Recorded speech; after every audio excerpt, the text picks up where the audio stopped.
Welcome to Bigem academy. I am Ashutosh Singh, your chemistry teacher. बेटा आज हम लोग शुरू करने वाले हैं एक केमिस्ट्री का एक शानदार चैप्टर बेटा, वो है आपका सॉल्यूशन। और सॉल्यूशन बेटा कुछ टॉपिक हम लोगों ने पढ़ लिया था। सॉल्यूशन क्या होता है, सॉल्यूशन के टाइप पढ़ लिया था, सॉल्यूशन के एग्जाम्पल पढ़ लिए थे हम लोगों ने। और सॉल्यूशन बेटा क्या कहते हैं, उसके कॉन्सेंट्रेशन टर्म भी हमने पढ़ लिया था। सांद्रता पद यानी विलयन को की जो बेटा सांद्रता होती है उसको मापने वाले तरीका, जो मेजरमेंट तरीका था, वो कितना बताया था बेटा? मैंने दो तरीका बताया था। एक बताया था बेटा क्या आपको क्वालिटेटिव, एक क्या बताया था बेटा आपको मैंने क्वांटिटेटिव बताया था, यानी गुणात्मक और गणनात्मक बताया था। जिसमें बेटा क्या कहते हैं, जो क्वालिटेटिव होता है वो क्या होता है बेटा, वो बहुत मतलब बेस्ट तरीका नहीं होता। किसी विलयन या किसी सॉल्यूशन का कॉन्सेंट्रेशन आपको मापना है, उसकी सांद्रता मापनी है, तो क्वालिटेटिव नहीं अच्छा होता। क्वालिटेटिव क्या होता है बेटा?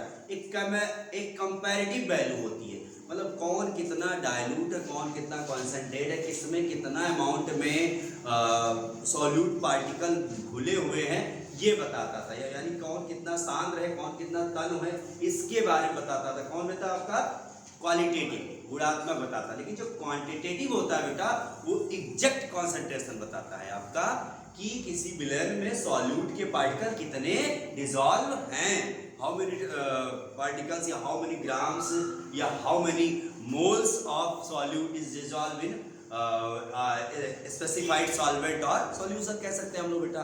तो ये चीज कौन बताता है? ये बताता है क्वांटिटेटिव, गुणा मतलब बेटा गणनात्मक वाली विधि बताता है। ठीक है, तो उसके लिए बेटा हम लोगों ने जो कॉन्सेंट्रेशन टर्म पढ़ा था वो कितना पढ़ा था बेटा हम लोगों ने? बताओ आप लोग। मास परसेंटेज पढ़ा था। बोलो पहला क्या था आपका? मास परसेंटेज था, यानी कि मान प्रतिशत या भार प्रतिशत कह सकते हैं आप। दूसरा क्या आपने बेटा पढ़ा था? बताओ फटाफट। हैं? यानी कि आयतन प्रतिशत बेटा, वैल्यूम परसेंटेज जिसे कहते हो आप। फिर बेटा आपने क्या पढ़ा था?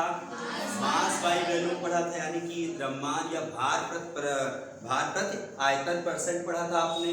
और उसके बाद फिर बेटा आपने क्या पढ़ा था यहाँ पे? मोल फ्रैक्शन पढ़ा था। फिर बेटा आपको पीपीएम एक पढ़ा था, याद करो आपको ना, पार्ट्स पर मिलियन। और इसमें भी एक और बात आती है बेटा, पार्ट्स पर बिलियन के बाद पार्ट्स पर बिलियन भी आता है। तो बिलियन वाला हमारे एनसीईआरटी में नहीं है, तो ज़्यादा यूजफुल नहीं है, तो उसको हम नहीं देखने वाले हैं। ठीक है, ये ध्यान रखना। अभी थोड़ी सी हम सिलेबस की भी बात करेंगे, किस तरीके से क्वेश्चन आते हैं, आपको क्या चीज़ ज़्यादा फोकस कर रही है आपको। ठीक है, फिर अगला टर्म आपका क्या था बेटा? आपको यहाँ पर मोलैरिटी था। क्या था बेटा? मोलैरिटी था, यानी कि बेटा क्या मोलरता कहते हैं, जिसे आप हिंदी में क्या कहते हैं? आप मोलरता कहते हैं आप। फिर अगला टर्म क्या था बेटा? आपका मोललता था आपका बेटा, यानी कि मोलैलिटी था, मोललता था आपका। तो यानी ध्यान रखना बेटा, इन सब में सबसे इंपॉर्टेंट क्या है बेटा आपका यहाँ पे? Mole fraction, molality, molarity. ये तीन फॉर्मूला तो आपको भूलना ही नहीं है। ये तीन फॉर्मूला आपको भूलना ही नहीं है हर हाल में। मोललता, मोलरता और मोललता, ये तीन फॉर्मूला नहीं भूलना है आपको। बाकी जो मास परसेंटेज था, वैल्यूम परसेंटेज था, मास बाई वैल्यूम परसेंटेज था, वो ये तीनों चीजें बस उसका टर्म परसेंटेज देख करके आपको बस ये पता लगना चाहिए कितना विलेय है, कितना विलायक है, कितना विलयन में कितनी मात्रा है, यानी कितना सॉल्यूट है, कितना सॉल्वेंट है, कितना आपका टोटल सॉल्यूशन है। ये सब चीजें आपको पता होना चाहिए, कितना ग्राम होगा इसमें। ये तो मैंने बताया था आपको, परसेंट मतलब बताया था ना बेटा मैंने। ये चीजें है, ध्यान रखना। देन अब बात हम थोड़ी सी करेंगे बेटा, हम लोग क्या कहते हैं किस चीज़ की, आपके सिलेबस की थोड़ी बात करेंगे, फिर हम आगे टॉपिक पे आ रहे हैं सॉल्यूशन की। आप देखो ध्यान से, बोर्ड की देखो सबसे पहली चीज़ क्या होती है बेटा, कि आप बोर्ड के एग्जाम की चाहे तैयारी करो आप, और चाहे आप क्या कहते हैं बेटा, आप किसी कंपटीशन की तैयारी करो, उस पर केवल दो चीज़ें फोकस होनी चाहिए आपकी। पहली चीज़ बेटा ध्यान रखना यहाँ पर क्या आपका, वो होता है बेटा आपका सिलेबस। क्या होता है बेटा आपका? सिलेबस, यानी कि क्या आपका पाठ्यक्रम क्या है, आपका सिलेबस क्या है, क्या पढ़ना है। कोई भी सब्जेक्ट, जैसे केमिस्ट्री है तो आपको सबसे पहले केमिस्ट्री को अगर फिनिश करना है, केमिस्ट्री को अच्छे से पढ़ना है, तो उसके सिलेबस को जानना पड़ेगा। और आपके सिलेबस में कितने चैप्टर है in chemistry? How many chapters is there बेटा? बोलो। देयर आर 10 चैप्टर्स, 10 चैप्टर्स है, तो 10 चैप्टर बेटा आपका है। 10 चैप्टर का आपको नाम, you have to learn all name of the chapters of chemistry. ये आपको 10 चैप्टर्स का नाम भी आपको याद होना चाहिए बेटा आपका। जिसमें से 3 चैप्टर फिजिकल के हैं, 2 चैप्टर इनऑर्गेनिक के हैं, 5 चैप्टर ऑर्गेनिक के हैं आपके, है कि नहीं बेटा यहाँ पे। यानी भौतिक विज्ञान के, भौतिक रसायन के कितने चैप्टर हैं आपके? 3 चैप्टर है। 2 चैप्टर किसके बेटा? अकार्बनिक के हैं, और 5 चैप्टर किसके बेटा? आपके कार्बनिक के। ये आपको पता होना चाहिए, सबसे बड़ी चीज ध्यान रखना। दूसरी चीज बेटा क्या कहते हैं, आप सिलेबस अगर कवर करना है तो सिलेबस को कवर करने के लिए बेटा आपकी सबसे बेस्ट बुक क्या होती है आपकी यहाँ पे? एनसीईआरटी। एनसीईआरटी होती है यहाँ पे। एनसीईआरटी गवर्नमेंट की बुक है बेटा, एक ऐसा समझो गवर्नमेंट की बुक, ऑथेंटिक बुक है, इससे अच्छा कुछ नहीं है। ध्यान, कोई कंटेंट आपको लिखना है, कोई कंटेंट आपको बताना है तो एनसीईआरटी से अलावा कुछ नहीं। क्योंकि आपको एनसीईआरटी को ही, बाइबल, गीता, कुरान, सब कुछ आपको एनसीईआरटी को ही मानकर चलना है, क्योंकि यही सब कुछ प्रमाणित करे। गवर्नमेंट चाहे स्टेट गवर्नमेंट हो, चाहे आपका सीबीएसई हो, कोई भी हो, एनसीईआरटी इज द बेस्ट। ध्यान, पहली चीज। दूसरी चीज बेटा क्या कहते हैं आपका, ध्यान रखना यहाँ पर। दूसरी चीज बेटा आपको क्या आती है? आपकी पीवाईक्यू आता है। सर कोई भी चैप्टर आप पढ़ रहे हो, कोई चैप्टर अगर पढ़ रहे हो, अगर अच्छे से आप पढ़ रहे हो चैप्टर, अगर उसके पीवाईक्यू टच कर ले जा रहे हो, अगर उसका पीवाईक्यू कर ले जा रहे हो, तो समझ जाओ आप सही तरीके से पढ़ाई कर रहे हो। अगर कोई पीवाईक्यू ऐसा है जो नहीं समझ पा रहे हैं आप, नहीं कर पा रहे हैं आप, तो ध्यान रहे क्या कहते हैं बेटा, फिर आप उसके लिए आपको टीचर की जरूरत है, आपको टीचर्स की हेल्प लेने की आवश्यकता है आपको। तो PYQ is the best option to cover syllabus. अच्छे तरीके की तैयार प्रिपरेशन के लिए बेटा पीवाईक्यू बहुत जरूरी है, ये ध्यान रखना, ठीक है ना।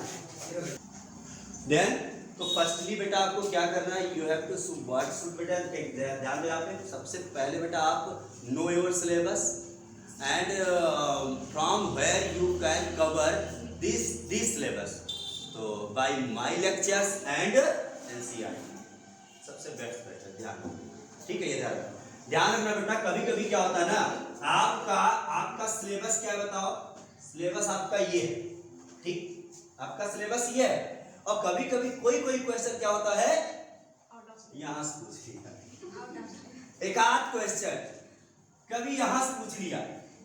अब बच्चे क्या करेंगे, रुको सिलेबस ये नहीं है, सिलेबस ये है, अपना क्राइटेरिया बदल लिए, फिर कभी कभी क्वेश्चन यहां से आ, अब क्या कर रहे हो, लो सिलेबस ये है। अरे भाई आपको सिलेबस आपको नहीं बढ़ाना है, वो क्वेश्चन है। कभी कभी बोर्ड का दिमाग सही नहीं होता है तो फिर उल्टा सीधा पूछ लेता है वो, तो उस पे मत जाओ आप। आपको केवल कोर, आपका कोर क्या है, आपका सिलेबस यही है। आपका सिलेबस एनसीईआरटी से ही कवर होने वाला है, आपका सिलेबस मेरे लेक्चर से ही कवर होने वाला है। आपको इतनी दूर भागने की जरूरत नहीं है। वो एक आध क्वेश्चन है भैया, वो कोई दिक्कत नहीं है, डोंट वरी बेटा। क्या कहते हैं, कभी कभी जेई का, नीट का अच्छा खासा क्वेश्चन डाल देते ताकि बच्चे कंफ्यूज रहे, वो हो जाता है। जब बोर्ड की मनमानी चलती है ना, बोलता है, जब देखो ध्यान देना, जब किसी को पास करना होता है बोर्ड क्या करता है, चलो अपने फादर का नाम बताओ, चलो अपने गांव का नाम बताओ, चलो अपने क्या कहते हैं भाई का नाम बताओ। और जब उसको पास नहीं करना, उसको अगर चाहता है कि हमें 100% क्वेश्चन बच्चे ना कर पाए, तो पूछेगा चलो तुम मेरे बाप का नाम बताओ, चलो तुम मेरे भाई का नाम बताओ, चलो मैं कहाँ रहता हूँ, मेरा घर का मकान नंबर बताओ। अब लो, तो क्या करोगे आप, क्या अपना सिलेबस बदल दोगे, अपना लाइन बदल दोगे, अपना रास्ता बदल दोगे क्या? नहीं बेटा, अपना रास्ता नहीं बदलना है, आपको क्या चलना है, बस केवल इतना ही आपको कवर करना, ये ध्यान, ये बता रहा था मैं आपको। तो एनसीईआरटी अगर अच्छे से आपने कवर करी विद माय लेक्चर, तो कोई नीड नहीं है आपको कहीं और से कोई चीज़ करने की जरूरत है। बस जितनी चीज़ें बताई जाएँ आपको, बस उतने अच्छे तरीके से आपको करते चले जाना है ध्यान, ठीक है। Now we start solubility. अब बेटा आप सिलेबस क्या कहते हैं, हम स्टार्ट करते हैं सॉल्यूशन चैप्टर का। अब बेटा सिलेबस वो है आपका, अगला टॉपिक है आपका बेटा सॉल्युबिलिटी, विलियता हिंदी में कहते हैं, हिंदी में क्या कहते हैं बेटा हम लोग, विलियता, सॉल्युबिलिटी।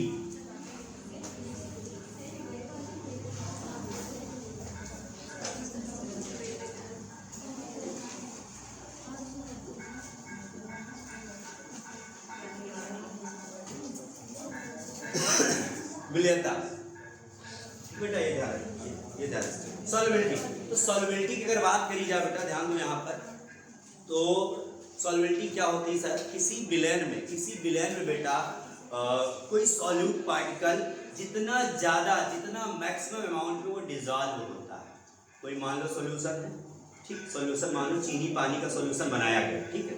अब उसमें जो चीनी है आपकी सॉल्यूट है और पानी क्या बेटा आपका सॉल्वेंट है। अब चीनी जितना अधिक मात्रा में उस सॉल्वेंट में घुली हुई है, और ये एक कंडीशन है, कंडीशन क्या सर, एक कांस्टेंट टेम्परेचर पर, ध्यान रहे, और उसके सैचुरेशन लेवल पर, मतलब सर जी क्या, एक बेटा एक समान तापमान पर, मतलब एक निश्चित तापमान पर। दूसरी चीज बेटा उसके ये ध्यान रखना यहाँ पर क्या, संतृप्त अवस्था पर। दो कंडीशन होनी चाहिए, क्या क्या बेटा यहाँ पर एट कांस्टेंट टेम्परेचर, पहली चीज बेटा कंडीशन, और दूसरा बेटा है on saturation level, saturation level.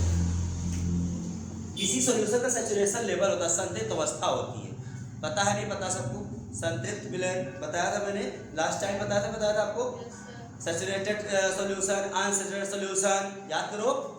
Saturated solution क्या होता है, no more solute particle is dissolve can dissolve in solution, यानी और अधिक विलय अब विलयन में घुल नहीं सकते हैं। उसी ही लेवल को, उसको ही हम क्या बोलते थे बेटा, हम लोग सैचुरेटेड सॉल्यूशन बोलते थे, या बेटा संतृप्त विलयन ये बोलते थे, यही तो बोलते थे ना। तो दो कंडीशन हुई, eight constant temperature, on saturation level maximum amount of solute is dissolved, solute का मैक्सिमम अमाउंट बेटा is dissolve in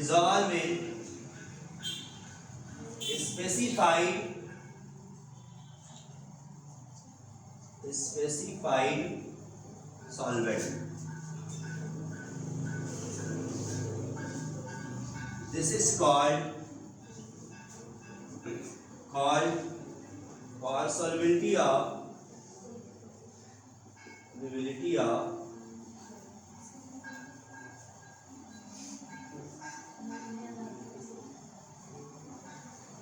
solution। Simple सी बात बेटा, हिंदी में लिख लो इस बात को, आप क्या कहते हैं, देखो ध्यान से यहाँ पे,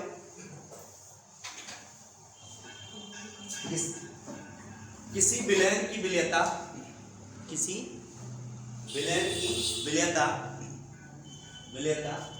निश्चित तापमान पर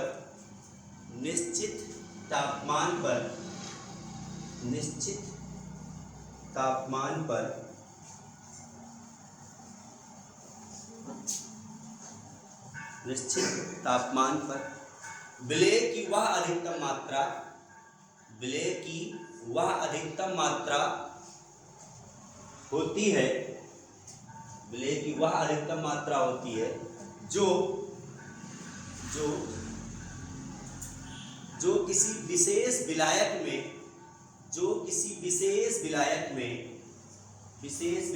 में संतृप्त अवस्था पर घुली हुई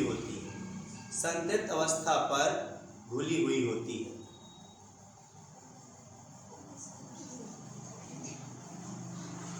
ये है बेटा आपका क्या कहते हैं, विलयता। तो विलयता को बेटा इन इंग्लिश क्या कह सकते हैं आप, at constant temperature, on saturation level. दो पॉइंट ध्यान रखना, maximum amount of solute is dissolve in specified solvent, this is called as solubility of solution. Simple सी बात यही है यार, कहने का मतलब क्या है सर, क्या बताया जाता है कि भैया कितना अधिक आप एक निश्चित तापमान में कितना अधिक आप विलय को घोल सकते हैं आप, दैट्स सिंपल सी, ठीक है, ध्यान रखना। अब सॉल्युबिलिटी को अगर बेटा बात किया जाए, क्लासिफाई किया जाए, तो सॉल्युबिलिटी बेटा तीन टाइप से आपको पढ़नी है, आपके सिलेबस में तीन टाइप से सॉल्युबिलिटी है बेटा यहाँ पर। अब सॉल्युबिलिटी आपको तीन टाइप से पढ़नी, क्या क्या पढ़ना है ध्यान देना। सॉल्युबिलिटी आपको तीन टाइप से पढ़नी है। सॉल्युबिलिटी, पहली सॉल्युबिलिटी ध्यान, विलयता की बात कर रहा हूं बेटा यहाँ पे। तो पहला बेटा यहाँ पर क्या है, यहाँ पर solubility of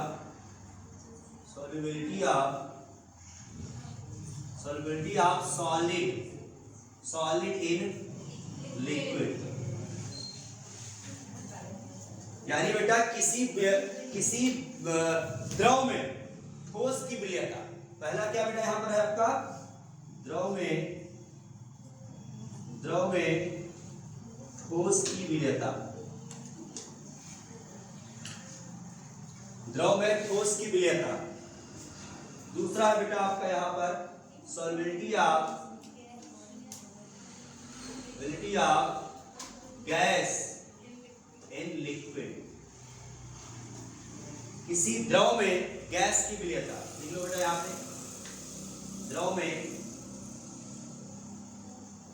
द्रव में गैस की विलयता। और तीसरा है बेटा आपका यहां पर liquid in liquid, solvency of liquid, हाँ solvency of liquid in liquid, यानी द्रव में द्रव की विलयता, द्रव की विलयता। पहला बेटा क्या आपका यहां पर है सॉल्वेंटी ऑफ सॉलिड इन लिक्विड, द्रव में ठोस की विलयता, सॉल्वेंटी ऑफ गैस इन लिक्विड, द्रव में गैस की विलयता, सॉल्वेंटी ऑफ लिक्विड इन लिक्विड, द्रव में द्रव की विलयता। ये तीन विलयता आपको पढ़नी है और तीनों बेटा इंपॉर्टेंट। सबसे इंपॉर्टेंट बेटा ये है, फिर देन ये दोनों इंपॉर्टेंट समझ लो, क्या कहते हैं ये थोड़ा सा कम है लेकिन ये दोनों ज्यादा इंपॉर्टेंट है, ये ध्यान रखना, ठीक है। इसको आप नॉर्मली पढ़ेंगे, सॉल्वेंटी ऑफ गैस इन लिक्विड जब पढ़ रहे होंगे तो आप पढ़ेंगे इसमें बेटा आप हेनरी लॉ पढ़ेंगे। क्या पढ़ेंगे बेटा आप लोग? हेनरी लॉ इसमें पढ़ेंगे। और इसमें जब बेटा सॉल्वेंटी ऑफ लिक्विड पढ़ेंगे तो इसमें पढ़ेंगे बेटा आप राउल्ट्स लॉ, राउल्ट का नियम पढ़ने वाले हैं, ठीक है, ये सब चीजें। तो अब सबसे पहली बात बेटा आप क्या पढ़ेंगे यहाँ पर, आप द्रव में ठोस की विलयता, हेडिंग आप डाल लीजिए बेटा यहाँ पे, द्रव में ठोस की विलयता। क्या क्या वो फैक्टर होते हैं जो द्रव में किसी ठोस की विलयता को अफेक्ट करते हैं, ठीक है, ये ध्यान रखना। चलो बेटा लिसन, अब हम बेटा पढ़ने वाले हैं यहाँ पे solubility of solid in liquid। यानी बेटा क्या आप पढ़ेंगे यहाँ पर द्रव में ठोस की विलयता।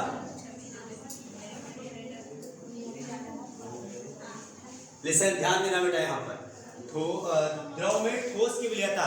आप द्रव में ठोस की विलयता की बात कर रहे होते हैं बेटा, तो मतलब यानी कि कोई सॉलिड पार्टिकल है, जैसे चीनी है, जैसे क्या कहते हैं आपका बेटा ये क्या कहते हैं कह लो आप, सॉल्ट है, चूने का पत्थर है, कुछ भी, ये सारी चीजें आप किसी जल में या किसी द्रव में आप घोल रहे हैं, इस ऐसी बात होती है। तो किन किन चीजों को अफेक्ट करेगा, कैसे सॉल्वेंटी बढ़ेगी, कहाँ सॉल्वेंटी घटेगी, विलयता कहाँ बढ़ेगी कहाँ घटेगी। विलयता बढ़ने घटने की बात होती है, तो यहाँ ये बात हो रही होती है कि विलय के जो पार्टिकल हैं, जो बेटा सॉल्यूट के जो पार्टिकल है, वो उनका जो अमाउंट है बेटा सॉल्यूशन में, वो घट रहा है या बढ़ रहा है, उनके घुलने का तरीका घट रहा है या बढ़ रहा है, वो कम हो रहा है या ज्यादा हो रहा है, इसकी बात हो रही होती है, ये ध्यान रखें। जब विलयता की बात कर रहे होते हैं, हम सॉल्वेंटी की बात कर रहे होते हैं, तो ये ध्यान, ठीक है। तो इस पे बेटा हम क्या करेंगे यहाँ पर, यहाँ बेटा हम लोग फैक्टर करेंगे, क्या पढ़ेंगे बेटा हम लोग, factors to affecting on solubility of solid in liquid। यानी कि बेटा क्या कहते हैं, यही लिख लो आप लोग बेटा, द्रव में ठोस की विलयता को प्रभावित करने वाले कारक, द्रव में ठोस की विलयता को प्रभावित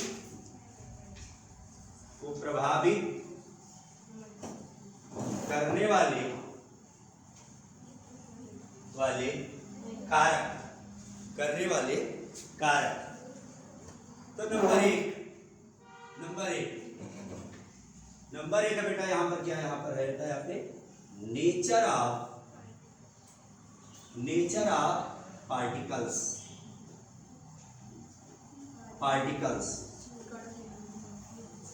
नेचर ऑफ पार्टिकल्स यानी कि कणों की प्रकृति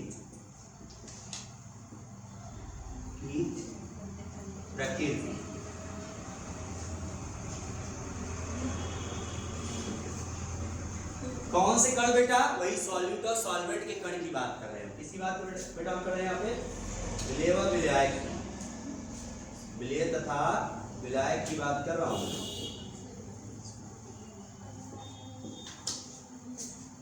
nature of particle of solute and solvent,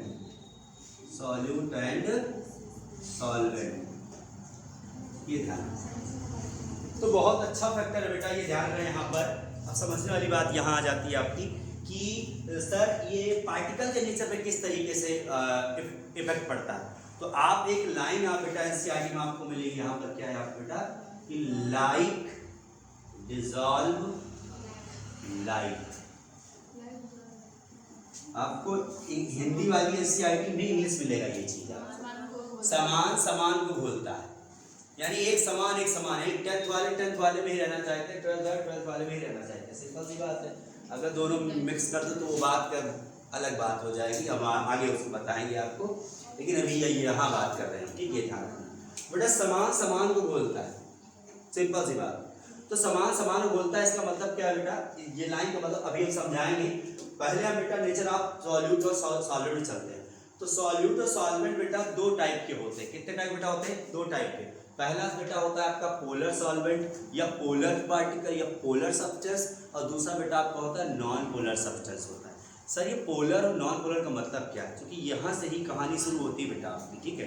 तो सबसे पहले आप क्या डालो बेटा, समझो यहाँ पर आपका यहाँ पर कि पोलर सॉल्वेंट या फिर सॉल्यूट।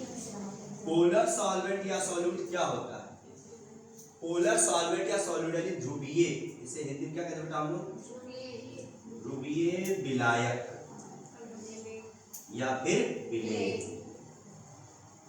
ध्रुवीय विलायक या विलेय या कोई पदार्थ क्या होता है बेटा, जिसका द्विध्रुव आघूर्ण जीरो ना हो, जिसका द्विध्रुव आघूर्ण जीरो ना हो, जिसका डाइपोल मोमेंट जीरो ना हो, जिसका डाइपोल मोमेंट कुछ ना कुछ हो, कुछ ना कुछ वो चार्ज से सेपरेट हो सके।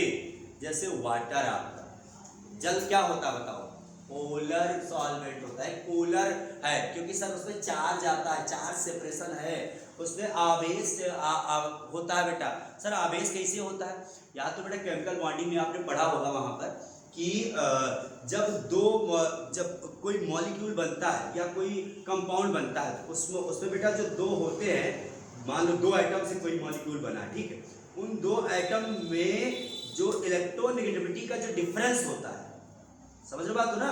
इलेक्ट्रोनेगेटिविटी मतलब क्या होती है? विद्युत ऋणात्मकता का जो अंतर अगर है, उसमें अंतर मतलब एक का विद्युत ऋणात्मकता मान लो 4 है, दूसरे का मान लो 2 है या 1 है, कुछ है, तो दोनों में डिफरेंस आया कि नहीं आया भैया? जब डिफरेंस क्रिएट हुआ तो आप कह देंगे यहीं पर क्या कि सर ये जो मॉलिक्यूल है ये पोलर है। ये क्या है? ये पोलर है, ये चार्ज सेपरेशन हो रहा है, एक तरफ ज्यादा इलेक्ट्रोनेगेटिव वाला एलिमेंट है तो दूसरी तरफ कम इलेक्ट्रोनेगेटिव वाला एलिमेंट है। मतलब जैसे एग्जांपल क्या बेटा यहाँ पर HCl की बात करें बेटा, तो HCl में जो बॉन्डिंग होती है वो Cl की इलेक्ट्रोनेगेटिविटी क्या होती है? ज्यादा होती है। तो ये इलेक्ट्रॉन क्या करता है बेटा? खींच के रखता है। तो यहाँ minus charge, partial minus charge आता है, तो ये इलेक्ट्रॉन इसे खींच के रखेगा यहाँ पर, तो इसके पास कैसा चार्ज आ जाएगा? Plus charge. तो देखो बेटा यहाँ पे एक पोल क्रिएट हो रहा नहीं हो रहा? बोलो ध्यान से। कुछ डिस्टेंस पे पोल क्रिएट हो रहा, तो एक ध्रुव क्रिएट हो रहा नहीं हो रहा? बताओ यहाँ पे हो रहा बेटा ना। तो माइनस प्लस का ध्रुव क्रिएट हो रहा है, यही ध्रुव क्रिएट होने से जो डाइपोल मोमेंट होता है बेटा वो जीरो नहीं होता है, कुछ ना कुछ होता है अमाउंट में। इसीलिए ये कैसा बेटा मॉलिक्यूल है आपका? पोलर मॉलिक्यूल है या पोलर सब्सटेंस है या फिर ध्रुवीय विलायक है या फिर ध्रुवीय पदार्थ है। ये सिंपल सी कहानी यही है, यहाँ ध्यान रखना, यहाँ डायपोल मोमेंट आपको मेजर दिया नहीं जाएगा, बस आपको कैसे पता चलेगा, उसकी विद्युत ऋणात्मकता से पता चल जाएगा। दोनों में डिफरेंस है?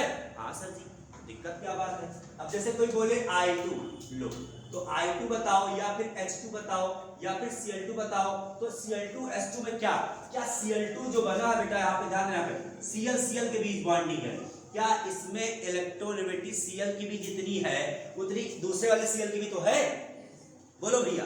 तो दोनों में डिफरेंस अगर निकालोगे, दोनों में अंतर निकालोगे, उसकी विद्युत ऋणात्मकता का, तो अंतर क्या आएगा बताओ? 0 आएगा। 0 अंतर आएगा तो इसका मतलब सर जी ना तो चार्ज इधर खींचेगा ना इधर खींचेगा, ये कैसा रहेगा? ये कोई चार्ज से प्रेशर करने वाला ही नहीं है। जब चार्ज से प्रेशर नहीं करेगा तो क्या हो जाएगा बताओ आप लोग? फिर नॉन पोलर हो जाएगा। कैसा हो जाएगा? नॉन पोलर हो जाएगा, अध्रुवीय हो जाएगा। इतनी बात समझ में गई? समझ गया। ध्रुवीय क्या होता है, अध्रुवीय क्या होता है, पता चला आपको? नहीं पता चला? जैसे H2O की बात करो, चलो सर जी H2O की बात करो, देखो ध्यान से बेटा, यहाँ पे यहाँ एक ऐसे है, 2 H है और एक O है, तो बेटा ये बताओ ऑक्सीजन की विद्युत ऋणात्मकता, ऑक्सीजन की इलेक्ट्रोनेगेटिविटी ज्यादा होती है हाइड्रोजन से के लिए होती है? बोलो भाई, बोलो। स्टडी टेबल में पढ़ा आपने ना कि हाइड्रोजन कहाँ है बताओ? लेफ्ट साइड में। क्लोरीन कहाँ, ऑक्सीजन कहाँ है? इधर, बहुत इधर है उसकी, और लेफ्ट टू राइट चलते हो तो विद्युत ऋणात्मकता इलेक्ट्रोनेगेटिविटी क्या होती है? बढ़ती है। तो इनका जितना आएगा, मान इसका बेटा 2.5 समथिंग होता है, इसका 0.1 होता है लगभग बेटा, तो बताओ कितना कम है भैया, इसमें बहुत ज्यादा डिफरेंस आ जाएगा। और डिफरेंस आता है इसीलिए बेटा यहाँ पे क्या होता है, ऑक्सीजन पे माइनस चार्ज, इन सब पे कैसा चार्ज आता है? Plus charge. और यही कारण से बेटा H2O कैसा होता है? पोलर होता है, ध्रुवीय होता है। समझिए बात को ना, आप फिजिक्स में पढ़ेंगे, आप फिजिक्स में अलग तरीके से आपको बताया जाएगा, डोंट वरी, ठीक है। अभी फिलहाल यहाँ केवल इलेक्ट्रोनेगेटिविटी समझ लो आप, दोनों में इलेक्ट्रोनेगेटिविटी विद्युत ऋणात्मकता बेटा का अंतर जो है अगर अलग है, अंतर 0 नहीं है, दोनों में मतलब डिफरेंस 0 नहीं है, तो फिर बेटा डायपोल मोमेंट 0 नहीं होगा, सिंपल सी बात। और यहाँ आपको विद्युत ऋणात्मकता का अमाउंट नहीं याद करना है, आपको बस जस्ट ट्रेंड याद करना। क्या याद करना है? ट्रेंड याद करना, किसका ज्यादा किसका कम होता है, बस दैट्स इट, सिंपल सी बात, ठीक है, ये ध्यान। चलो, तो अब आई होप आप समझ गए बेटा पोलर सॉल्वेंट क्या होता है या पोलर सॉल्यूट क्या होता है। ऐसे सॉल्वेंट बेटा ध्यान दो यहाँ पे कि जिनका डायपोल मोमेंट 0 ना हो, सिंपल सी बात यही कहेंगे आप। जिनका द्विध्रुव आघूर्ण लिख देंगे, क्या बोले बेटा हम लोग? जिनका द्विध्रुव आघूर्ण शून्य नहीं होता है, शून्य नहीं होता है, मतलब बेटा ये डायपोल, ये से क्या कहोगे आप? Dipole moment does not equal to 0, नहीं होना चाहिए, have not to equal to 0 बेटा। यानी कि पोलर सॉल्वेंट की कंडीशन क्या हुई? सिंपल सी बात, ध्रुवीय आघूर्ण द्विध्रुव आघूर्ण जो होगा वो शून्य नहीं होगा, दैट्स इट। डायपोल मोमेंट क्या होगा? उसका 0 नहीं होगा, सिंपल सी बात। वो कंडीशन क्या थी? मैंने यहाँ आपको बता दी, इलेक्ट्रोनेगेटिविटी का डिफरेंस। अगर डिफरेंस 0 आ गया तो द्विध्रुव नहीं होगा फिर वो, और डिफरेंस अगर 0 नहीं आया तो द्विध्रुव होगा, सिंपल सी बात, ठीक है। वो आपको ट्रेंड याद करना पड़ेगा, ओके, ध्यान रखना। तो बस कुछ एग्जांपल्स आप जान लो, ध्रुवीय विलय या विलायक की बात अगर करो बेटा, जैसे आपका H2O हो गया, जैसे आपका HCl हो गया, ये सारे एग्जांपल्स हैं आपके। क्या बेटा किसके एग्जांपल है? सब है आपके ध्रुवीय विलायक के, सिंपल सी बात, ठीक है। ये आगे आ जाओ बेटा, आप लोग क्या कहते हैं? अब आप थोड़ी सी बात कर लेते हैं बेटा नॉन पोलर की। नॉन पोलर में क्या हो जाएगा? यहाँ पे जस्ट इसका उल्टा, क्या हो जाएगा? उल्टा। इसका द्विध्रुव आघूर्ण क्या हो जाएगा? 0 हो जाएगा, जिसमें इलेक्ट्रोनेगेटिविटी विद्युत ऋणात्मकता का जो अंतर है वो शून्य हो जाएगा, वो 0 हो जाएगा अंतर दोनों में। अभी मैंने बताया था I2 हो गया, जैसे Cl2 हो गया, जैसे H2 हो गया आपका, सिंपल सी बात, ठीक है। एग्जांपल आप नोट कर ले बेटा। अब यही लिख लो, क्या कहते हैं बेटा, इसको नोट कर लिए तो आप लिखो नॉन पोलर या सॉल्यूट या सॉल्वेंट, यानी अध्रुवीय। क्या हो बेटा आध्रुवीय बेटा क्या होगा यहाँ पे डायपोल मोमेंट क्या हो जाएगा बेटा यहाँ पे आपका 0 हो जाएगा यहाँ पर। सिंपल सी बात, जिनका द्विध्रुव आघूर्ण शून्य होता है कह देंगे हम लोग, शून्य होता है बेटा, तो बेटा उसमें एग्जाम्पल कौन कौन से होंगे सर, क्या क्या एग्जाम्पल हो सकता है यहाँ बेटा? तो बेटा यहाँ पे I2 कह लो आप, और क्या कहो बेटा यहाँ पे C6H6 बेंजीन भी आपकी नॉन पोलर में आती है, और बेटा CCl4 कह लो आप बेटा यहाँ पर CCl4। सर ये तो आप गड़बड़ कह दिए, CCl4 को कैसे कह दिया आप नॉन पोलर है? यस बेटा इसका नॉन पोलर है ही, क्योंकि इसके जो जितने भी डायपोल बेटा क्रिएट होते हैं ये अलग अलग दिशा में होते हैं और सारे मतलब एक अपोजिट डायरेक्शन में होते हैं, एक इधर से जा रहा होता है एक इधर जा रहा होता है, तो जितना उधर जा रहा है उतना इधर आ रहा है, वो दोनों एक दूसरे क्या करते हैं नलिफाइड कर देते हैं, तो नल एंड वाइड कर देते हैं, जीरो का कैंसिल आउट कर देते हैं, एक इधर जा रहा है एक इधर जा रहा है, ये इसको कैंसिल कर दिया तो जीरो हो गया टोटल उसका डेवलपमेंट, इसलिए होता है ऐसा। CCl4 का बेटा ऐसे करोगे ना तो ऐसे Cl मानो Cl, तो ये Cl भले Cl की और कार्बन की इलेक्ट्रोनिटी क्या होती है बताओ ध्यान से, दोनों में डिफरेंस है बोलो है नहीं, कार्बन का कम होता है Cl का ज्यादा होता है, ठीक है। तो Cl क्रिएट करेगा, Cl इस दिशा में क्रिएट करेगा, ये Cl इस दिशा में क्रिएट करेगा, तो जितना इसने क्रिएट किया उतना ये भी क्रिएट कर दे, दोनों एक दूसरे के अपोजिट डायरेक्शन में हैं, तो यहाँ इन दोनों के थ्रू क्या आ गया बेटा रिजल्ट में डायपोल मोमेंट क्या है बेटा 0। अब जितना ये इधर क्रिएट कर रहा उतना इधर क्रिएट हो रहा, दोनों के थ्रू बेटा रिजल्टेंट डायपोल मोमेंट क्या हो बेटा यहाँ पे 0, तो टोटल डायपोल मोमेंट क्या होगा बेटा 0, और इसीलिए बेटा ये क्या होगा आपका नॉन पोलर हो जाता, आध्रुवीय विलायक CCl4 हो जाता है बेटा, ये ध्यान रखना। आपको केमिकल बॉन्डिंग में आपको पढ़ाया भी गया था, याद अगर आ रहा है अगर आपको तो ठीक है। चलो तो अब बेटा आप आई होप आपने पोलर और नॉन पोलर सॉल्वेंट अगर आप समझ गए होंगे, तो अब हम आगे बढ़ते बेटा, क्योंकि आगे की सॉल्वेंटी आपकी बढ़ेगी पोलर और नॉन पोलर पर। चलो तो बेटा हम बता रहे थे यहाँ पर क्या कहते हैं, तो एक लाइन आपको ये लिखनी है, ध्यान रखना बेटा यहाँ पर क्या आपको कि पोलर सॉल्वेंट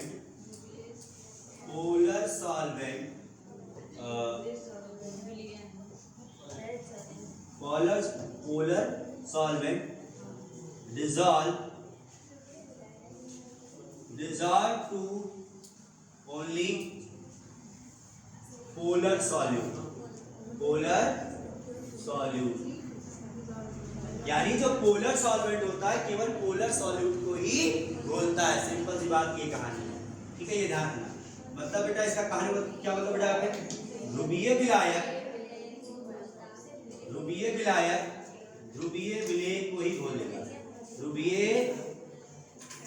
विलेय को ही घोलता है। दूसरी चीज बेटा यहां पर जैसे एग्जांपल सर जी, जैसे वाटर है H2O क्या बेटा यहाँ पे विलायक, क्या बेटा यहाँ पे विलायक यानी सॉल्वेंट है, ध्यान रखना। तो सर ये सॉल्वेंट कैसे टाइप के सॉल्यूट को घोलेगा, तो बेटा ये घोलेगा क्या कहते हैं, जो सॉल्यूट होता है बेटा ये जो H2O है ये बेटा किसको घोलेगा आपका NaCl को घोलेगा, किसको घोलेगा बेटा यहाँ पे NaCl को घोलेगा, और सर किसको घोलेगा बेटा यहाँ पे आपका, और बेटा क्या कहते हैं आपका ग्लूकोज को घोलेगा, ग्लूकोज को घोल लेगा, चीनी को घोल लेगा, ये ध्यान रखना, ये सब ये ध्यान रखना, ठीक। हाँ अल्कोहल को भी घोल लेता, वो हाइड्रोजन बॉन्डिंग के थ्रू होता बेटा, ये ध्यान रखना, ठीक। तो ये कहानी बात करें सर, ये क्या आपका बेटा ये विलेय, क्या बेटा आपका ये विलेय, ये विलेय की बात कर रहा हूँ। ये सब क्या बताओ बेटा यहाँ पे, चीनी ये शुगर हो गया आपका, ग्लूकोज हो गया, शुगर हो गया, NaCl हो गया। सर क्या ये सब जो है ये सब बेटा ध्रुवीय है क्या, यस बेटा ध्रुवीय है ये सब NaCl सॉलिड होता है, पानी में जाते क्या होता है बेटा आयनाइज हो जाता है, Na+Cl- टूट जाता है। सर ग्लूकोज क्या सर ग्लूकोज भी आयन में टूटता है क्या, यस बेटा बिल्कुल सही बात है। वहां बेटा जैसे पानी में जाता है बेटा ना, तो उसमें बहुत सारे OH ग्रुप होते हैं, तो OH से जो बेटा क्या होता है वो H टूट जाता है, H क्या होता है टूट जाता है बेटा, तो उस तरीके से बोलता है। ऐसे चीनी में बेटा बहुत सारे हाइड्रोक्सी ग्रुप होते हैं, बहुत सारे हाइड्रोक्सी ग्रुप होते हैं चीनी में बेटा, वो भी जाकर के बेटा टूटते हैं और जाकर के पानी में आराम से घुल जाते हैं। तो ये बेटा क्या है आपका यहाँ पर एक ध्रुवीय है, पोलर है बेटा, ठीक। और ये भी सब क्या है बेटा यहाँ पे ध्रुवीय ही है, ध्रुवीय है बेटा ये।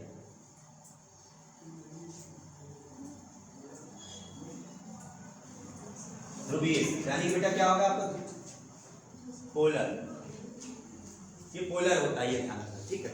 तो हमने क्या बताया, क्या ध्यान रखना यहाँ पे H2O किसको घोल रहा है ज्यादा बेटा, NaCl, ग्लूकोज को, शुगर को। क्यों घोल रहा बताओ, क्योंकि कैसा है ये पोलर है, ये खुद कैसा है पोलर, तो पोलर पोलर को बोलता है, सिंपल सी बात ये कहा, ठीक है।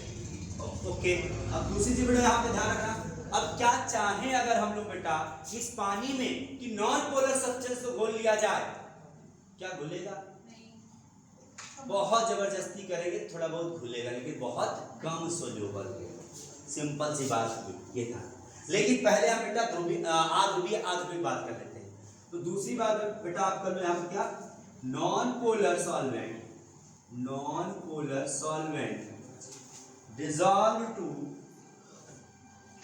dissolve to only या dissolve to non-polar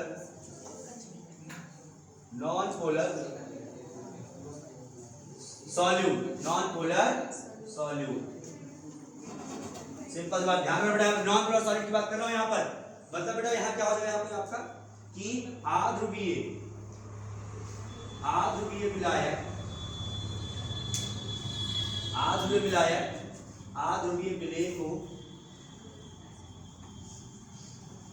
विलय को ही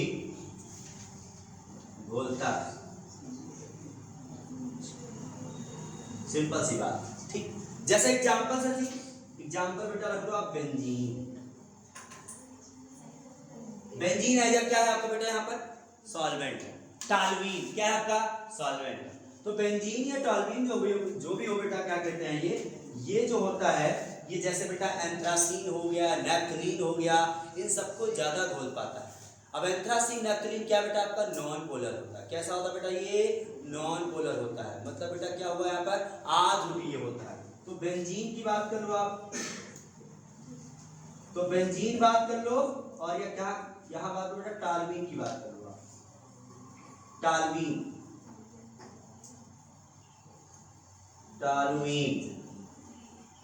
बेंजीन या फिर टॉल्यूइन, ये दोनों क्या बताओ भैया सॉल्वेंट है, क्या बेटा ये सब सॉल्वेंट है, विलायक बेटा, ये आपके विलायक है, ये दोनों क्या आपके विलायक है। ये किसको डिसॉल्व कर रहा है बताओ, एग्जांपल ही चल रहा बेटा, ध्यान रखना, एग्जांपल ये है आपका, ये किसको डिसॉल्व कर रहा है, ये डिसॉल्व कर रहा बेटा आपका नैप्थलीन को, नैप्थलीन,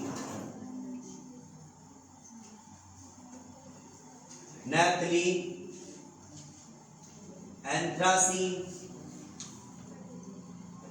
नैप्थलीन और एंथ्रासीन, हिंदी में बेटा लिखे इसको अगर हम क्या कहते हैं नैप्थलीन और anthracene, naphthalene anthracene. Naphthalene ball याद करो बेटा क्या कहते हैं, बाथरूम वगैरह में रहती है जो पेपर बन के उड़ जाती है, सॉलिड बॉल होती नहीं व्हाइट सी नैप्थलीन बॉल, वही बात हो रही है यहाँ पर। वो सबसे ज्यादा किसमें बेटा होगी डिसॉल्व, बेंजीन में या टॉल्यूइन में हो जाएगी। सर ये क्या दोनों हैं, दोनों की बात क्या की बेटा, ये विलेय है, क्या बेटा आपका यहाँ पर विलेय है बेटा, यानी कि विलेय सॉल्यूट है, ये बेटा क्या आपका सॉल्यूट है, ये ध्यान रखो, ठीक, ये ध्यान। तो फिर से समझो बेटा यहाँ पे नॉन पोलर जो है आध्रुवीय विलायक जो है आध्रुवीय विलेय को ही केवल घोलता है। जैसे एग्जांपल क्या बेटा बेंजीन हो चाहे टॉल्यूइन हो, वो किसको ज्यादा घोलेगा बताओ भैया, नैप्थलीन और एंथ्रासीन को घोलेगा, यानी नैप्थलीन और एंथ्रासीन ये विलेय होते हैं, सॉल्यूट होते हैं बेटा, ये क्या होता है बेटा सॉल्यूट पार्टिकल होते हैं, ये विलेय मतलब जो कम मात्रा में जो जिन्हें आप घोल रहे हैं, और ये दोनों घोलते हैं, ये ध्यान रखना, ठीक है, सिंपल सी बात है। अब अगर बात कर ली जाए थोड़ी सी बेटा कि इसको इसमें घोला जाए और इसको इसमें घोला जाए, तो क्या सर पॉसिबल है कि घुल ही जाएगा, तो बेटा यहाँ अगर बोला जाए रेयर केस में तो घुल सकता है, ऐसी बात नहीं, लेकिन बहुत लेस सोल्यूबल होता है, बहुत कम घुलता है। तो एक नोट में ये बात आप लिख सकते हैं, आप लोग क्या कहते हैं कि ध्रुवीय विलायक अध्रुवीय विलय को बहुत कम घोल पाता है। ध्रुवीय विलायक अध्रुवीय विलय को बहुत कम घोल पाता है। और इसी का वाइस वर्सा आगे लिख दो। वाइस वर्सा मतलब इसी का जस्ट उल्टा। यानी बेटा क्या कहोगे आप यहां पर कि polar solvent can dissolve non polar solute but very less amount, but in very less amount and vice versa लिख दो। एंड वाइस वर्सा मतलब बेटा क्या होता है, इसी का जस्ट उल्टा। मैंने अभी क्या बताया आपको कि पोलर सॉल्वेंट नॉन पोलर कम घोलता है, और फिर ये इसी का उल्टा क्या होगा बताओ, non polar solvent polar solute को कम घोलेगा। यही बात हुई यहाँ, ठीक है। हम सोचे लाओ पानी में नकली लाओ घोल दे, घुलेगी बहुत कम, जबरदस्ती करोगे थोड़ा बहुत भले घुल जाए, भाई घुलने वाली नहीं है, सिंपल सी बात, ध्यान रखना बेटा यहाँ पे। और अगर हम सोचें बेंजीन में लाओ NaCl घोल दे, क्या घुलेगा? नहीं घुलेगा। कभी पेट्रोल डीजल में कभी नमक घोल के चेक करो, घुलेगा? कहाँ दिमाग है बच्चा, नीचे नमक आपका बैठा रहेगा, जमा हुआ एकदम स्टिक सा। मैं कैसे घुल सकता हूँ, मेरा पड़ोसी नहीं है ये, मेरे जैसा नहीं है ये, मैं नहीं घुलूंगा, क्योंकि मैं NCERT पढ़ा हूँ, लाइट डिजॉल्व लाइट, समझ रहे हो बेटा ना? तो लाइट डिजॉल्व लाइट, ये ध्यान, सिंपल सी बात। इतनी बात समझ में है बेटा? पोलर पोलर घोलेगा और नॉन पोलर नॉन पोलर घोलेगा, यानी कि ध्रुवीय ध्रुवीय को घोलेगा और अध्रुवीय अध्रुवीय को घोलेगा। एग्जाम्पल आपको एग्जाम्पल याद रखना, ध्यान में एग्जाम्पल ये ध्यान रखना, क्योंकि अक्सर एग्जाम्पल लोग पूछते हैं आपसे, एग्जाम्पल ही सबसे बेस्ट तरीका है, सिंपल सी बात है। अब बात आती दूसरा फैक्टर बेटा, ये पहला फैक्टर था आपका नेचर ऑफ पार्टिकल। अब दूसरा एक और चीज इस पे आ जाती है बेटा यहाँ पर, नेचर ऑफ पार्टिकल पे। अगर पार्टिकल का साइज घटाया या बढ़ाया जाए तो सर क्या फर्क पड़ने वाला है, वो भी एक पॉइंट लिख लो आप। NCERT कुछ चीजें नहीं मिलेंगी आपको, एक्स्ट्रा हो जाएंगे, मैं एक्स्ट्रा करा दूंगा, जो चाहते हो आप, डोंट वरी, ठीक है ना? सिंपल सी बात बेटा कर लो यहाँ पर, क्या आपका यहाँ पर कि if size of particle, solute particle बेटा, साइज ऑफ सॉल्यूट पार्टिकल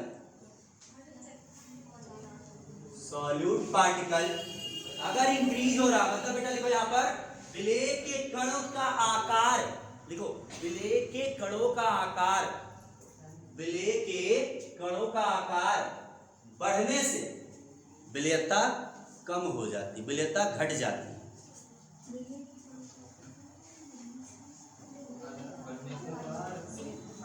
विलेय के कणों का आकार बढ़ने से विलेयता कम हो जाती है, ध्यान रखना, कम हो जाएगी बेटा। तो if size of solute particle increases then decreases the solubility of solution.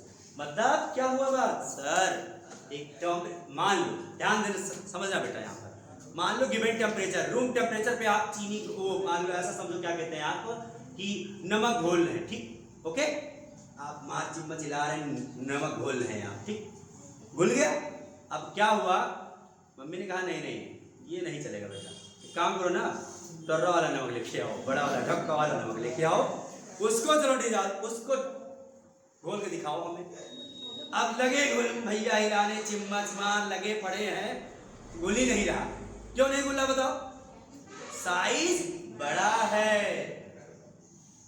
तो बेटा सिंपल सी बात है, जब वो बेटा पाउडर के फॉर्म में था तो आसानी से घुल जा रहा था, साइज छोटा था, सॉल्वेंटी ज्यादा हो गई थी। अब वही साइज आपने बढ़ा दिया, यानी क्या कहते हैं बेटा, वो उसका नमक का साइज बढ़ा, सॉल्वेंटी कम हो जाएगी। हाँ, सॉल्वेंटी बढ़ सकती कब, जब टेम्परेचर वगैरह बढ़ा दूंगा। बोल तो सर मम्मी तो सब्जी पकाती है तो वो बड़ा वाला नमक डाल देती, फट से घुल जाता। भाई तो टेम्परेचर भी तो ज्यादा रहता है ना, मैं नॉर्मल टेम्परेचर की बात कर रहा हूं, मैं समझे बात को बेटा ना, ये ध्यान रखना।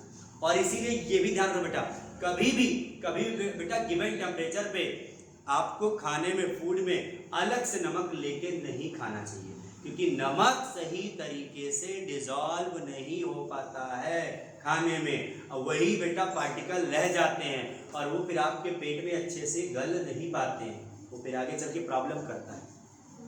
तो इसलिए कि बेटा क्या कहते हैं, नमक को ऊपर से खाने वालों की आदत, वो भले मैं ही कहूँ, मैं खुद ही खा लेता हूँ, वो बात अलग है, लेकिन मैं ये आपको सजेशन देता हूँ कि ऊपर से नमक नहीं खाना चाहिए, ये ध्यान रखना, ठीक है।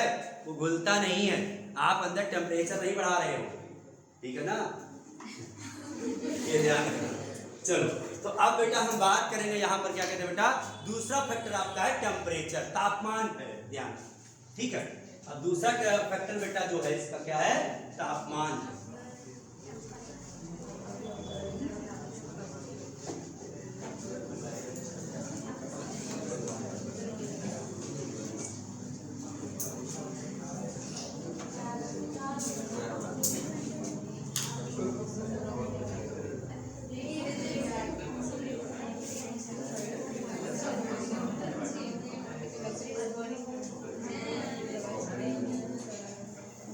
ध्यान बेटा टेम्परेचर। अब बात आती है सर हमें क्या कहते हैं, सॉल्यूट पार्टिकल और घोलना है। भैया कुछ ना करो, लगा दो आग बिलेन के नीचे और फटाफट बिलेट डालते जाओ, और जितनी औकात होगी वो घुलता चला जाएगा। मतलब नॉर्मल सी बात है, जनरल सी बात बेटा है आपकी कि तापमान बढ़ाने पर विलेयता बढ़ती है और सॉल्यूट घुल सकता भाई, और बोलते जाओ। जैसे जलाओ नहीं बनाते हो, नहीं बनता, बताओ बनता है ना, कैसे बनता है, नीचे आग लगी रहती है, बोलो नहीं लगी रहती है, नीचे आग वो क्या कहते हैं जो होते हैं स्वीट मेकर, वो लगाए रहते हैं आग, ठीक। तो वही कहानी, ठीक। तो टेम्परेचर आप बढ़ाएंगे, नॉर्मली जनरली टेम्परेचर बढ़ाते हैं तो बेटा सॉल्वेंटी क्या हो जाएगी, बढ़ जाएगी। तो यहाँ जनरली लिखेंगे बेटा यहाँ पे साधारणतया, एक लाइन पहले आप लिखिए, साधारणतया तापमान बढ़ाने पर, साधारणतया तापमान बढ़ाने पर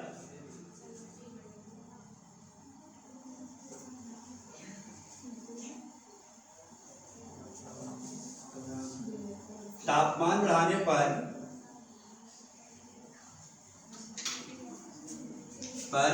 विलेयता बढ़ती है।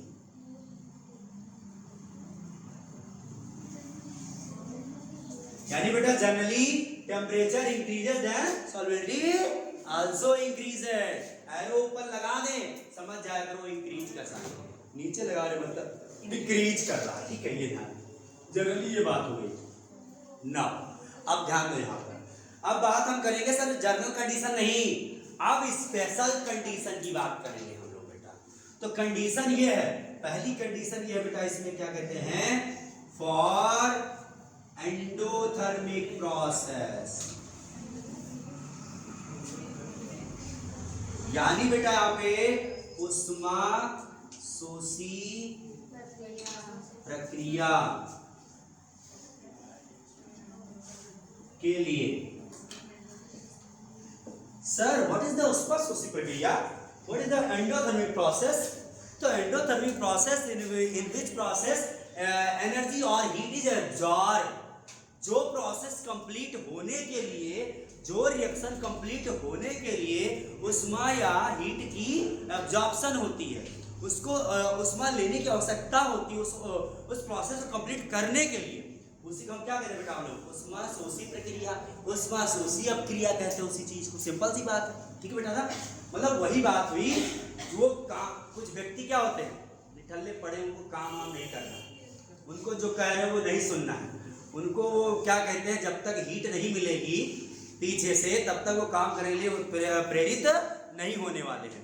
तो वही कहानी यहाँ है बेटा, यहाँ सॉल्यूट और कब घुलने तैयार है, नहीं हमको और गर्माओगे तो हम और घुल जाएंगे। तो वही हाल है बेटा यहाँ पर, सिंपल सी बात, ठीक है ना, कि जितना ज्यादा गर्म करोगे, जितना ज्यादा हीट करोगे, उतना ज्यादा भैया चीनी घुलना स्टार्ट हो जाएगी। तो सिंपल सी बात है बेटा। तो इसके लिए सर एग्जाम्पल भी बताइए। एग्जाम्पल है बेटा यहाँ पे NaCl इन वाटर। सर जल में नमक,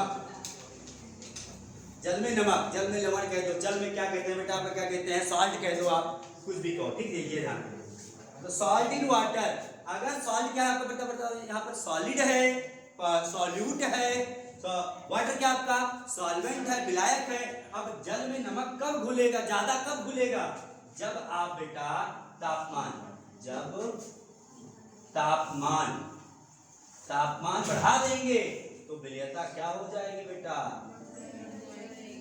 बढ़ जाएगी। सिंपल सी बात ये यहाँ इसके लिए बेटा क्या होता है, टेम्परेचर इंक्रीजेज, सॉल्वेबिलिटी को बेटा मैं एस लिख दे रहा हूँ, एस इंक्रीजेज, सिंपल सी। यानी कि एंडोथर्मिक प्रोसेस के लिए आप टेम्परेचर बढ़ाएंगे, सॉल्वेबिलिटी भी बढ़ जाएगी, चीनी और घुलना स्टार्ट हो जाएगी, क्योंकि चीनी चाहती है कि हमको गर्म करो तो हम और घुल जाएंगे, सिंपल सी बात है, ठीक, ये ध्यान रखिए। अब दूसरा बेटा आता है क्या आपका यहाँ प्रोसेस, एक्सोथर्मिक प्रोसेस। कैसा प्रोसेस है बेटा आपका, एक्सोथर्मिक प्रोसेस, ये ध्यान, उष्माक्षेपी प्रक्रिया। इसको हटा दे, नोट कर लियो ना, नोट कर लो फटाफट। अब बेटा देखो तापमान में ही हम बात कर रहे हैं किसकी बेटा, ध्यान देना यहाँ पे, अब तापमान में ही हम बात कर रहे हैं बेटा किसकी बेटा, एक्सोथर्मिक प्रोसेस, एक्सोथर्मिक प्रोसेस, उष्माक्षेपी प्रक्रिया। मतलब बेटा कोई ऐसी सॉल्वेबिलिटी है जो, यानी कोई ऐसा प्रोसेस है, कोई ऐसी अपक्रिया है जिसके होने के दौरान या जिसके होने के पश्चात हीट एब्जॉर्ब नहीं, हीट निकल रही है, हीट रिलीज हो रही है, हीट और रिलीज होना शुरू हो जाता है, टेम्परेचर और बढ़ जाता है। अब खुद से सोचो, जो प्रोसेस कंप्लीट होने के बाद में हीट और निकल रही, टेम्परेचर और बढ़ रहा है, उसमें टेम्परेचर और बढ़ा दोगे, क्या होगा, सॉल्वेबिलिटी कम होगी या बढ़ जाएगी, कम होगी, कम हो जाएगी सॉल्वेबिलिटी, और आपसे जो और गरमाएगी, गरमाने से और काम गड़बड़ा जाएगा। जो बिना मतलब बेटा बिना हीट के ही खुद ही काम कर रहा है वो, उसको और हीट देने की जरूरत नहीं है। कुछ एक्टिव बच्चे होते हैं जिनको जरूरत नहीं है, वो खुद एनर्जी रिलीज करते हैं, वही कहानी, ठीक बेटा, ये ध्यान रखना। तो मैंने ये यहाँ का बता, इस प्रोसेस के लिए बेटा ध्यान रखना, टेम्परेचर बढ़ाओगे तो सॉल्वेबिलिटी क्या हो जाएगी, कम हो जाएगी। यानी बेटा यहाँ पर क्या होगा, फिर तापमान अगर आप बढ़ा देते हैं तो विलयता घट जाती है। सर कोई एग्जाम्पल बताइए, जैसे बेटा CaO, चूना ले लो आप, कोई क्लाइन ले लो आप बेटा, इस ये इन वाटर, जल में अगर चूने को घोल दो तो खुद ही क्या निकलने लगती बताओ, हीट निकलने, गर्म हो जाता है पानी। समझ में आ रहा नहीं आ रहा, कोई एसिड है, पानी में खूब ज्यादा एसिड अगर पड़ गया, पानी पूरा पूरा बीकर क्या होगा, गर्म हो जाएगा। और सोचो लाओ और गर्म कर दे इसको, तो फिर पता है बंद करके तुम्हारे मुंह पे एकदम खतरनाक कर देगा। ये ध्यान रखना बेटा, तो ये हो गया सिंपल है। यानी कि चूना पानी में, या पानी में चूने का विलयन है, पानी में चूने का विलयन, ऐसा लिखो बेटा, पानी में या जल में चूने का विलयन, सिंपल से, ठीक है। इतनी बात ध्यान रखना बेटा। आप देखो ध्यान से यहाँ पर, ये दो प्रोसेस मैंने जो बताया बेटा, ये आपने पढ़ा होगा थर्मोडायनामिक ऊष्मागतिकी, क्लास 11th में एक चैप्टर था, क्या एक चैप्टर था, कौन सा चैप्टर जानते हो आप लोग, ऊष्मागतिकी चैप्टर था, उससे बताया गया था आपको एक नहीं, ऊष्मागतिकी में नहीं है बेटा, आपका क्या कहते हैं केमिकल इक्विलिब्रियम में, रासायनिक साम्यावस्था वाले चैप्टर में आपका है। एक है आपका ला साताले नियम, ले चैटरली प्रिंसिपल, उसको इंग्लिश में बोलते हैं ले चैटरली प्रिंसिपल और हिंदी बोलते हैं ला साताले नियम, ठीक है ना। तो ये जो ले चैटरली प्रिंसिपल है बेटा ना, वो यही बात यहाँ करता है कि आप कोई रिएक्शन फॉरवर्ड हो रही है, समझना बात, ध्यान देना यहाँ पर, जैसे CaO पानी में मैंने मिलाया, सर क्या बना, CaOH का होल ट्वाइस प्लस में क्या, हीट, प्लस में हीट बेटा, हीट निकली। अब ध्यान देना ये रिएक्शन फॉरवर्ड ऐसे है और बैकवर्ड ऐसे है, समझना बात, ठीक, ध्यान देना। हम इसका टेम्परेचर बढ़ा रहे हैं, अब क्या होगा बताओ तुम लोग। अब प्रिंसिपल ये कहता है ये टेम्परेचर, आप पहला काम क्या है यहाँ पे कि जैसे रिएक्शन हुई यहाँ ये प्रोडक्ट बना, ये हीट निकली आपकी फट से, जैसे ये हीट निकली अब ये चाहता क्या है कि ये हीट ना निकले, मतलब अब ध्यान देना बेटा पे, जैसे आप हीट यहाँ बढ़ा रहे हो इसका, अब आप क्या कर रहे हो बेटा, यहाँ इस प्रोसेस में जो चीजें आपने मिलाई और आपने हीट बढ़ा दिया, तो ये ले चैटरली प्रिंसिपल ये कहता है कि ये जो तापमान हुआ या आयतन हुआ या दाब हुआ जो भी आप बढ़ा रहे हैं वो बेटा उस ही दिशा में रिएक्शन को लेके जाएगा जिस दिशा में इसके इफेक्ट को कैंसिल आउट कर सके। मतलब क्या कहा मैंने, जो भी चीज आप बढ़ा रहे हैं इसके इफेक्ट को कैंसिल करने वाला है कौन, ले चैटरली प्रिंसिपल के अकॉर्डिंग।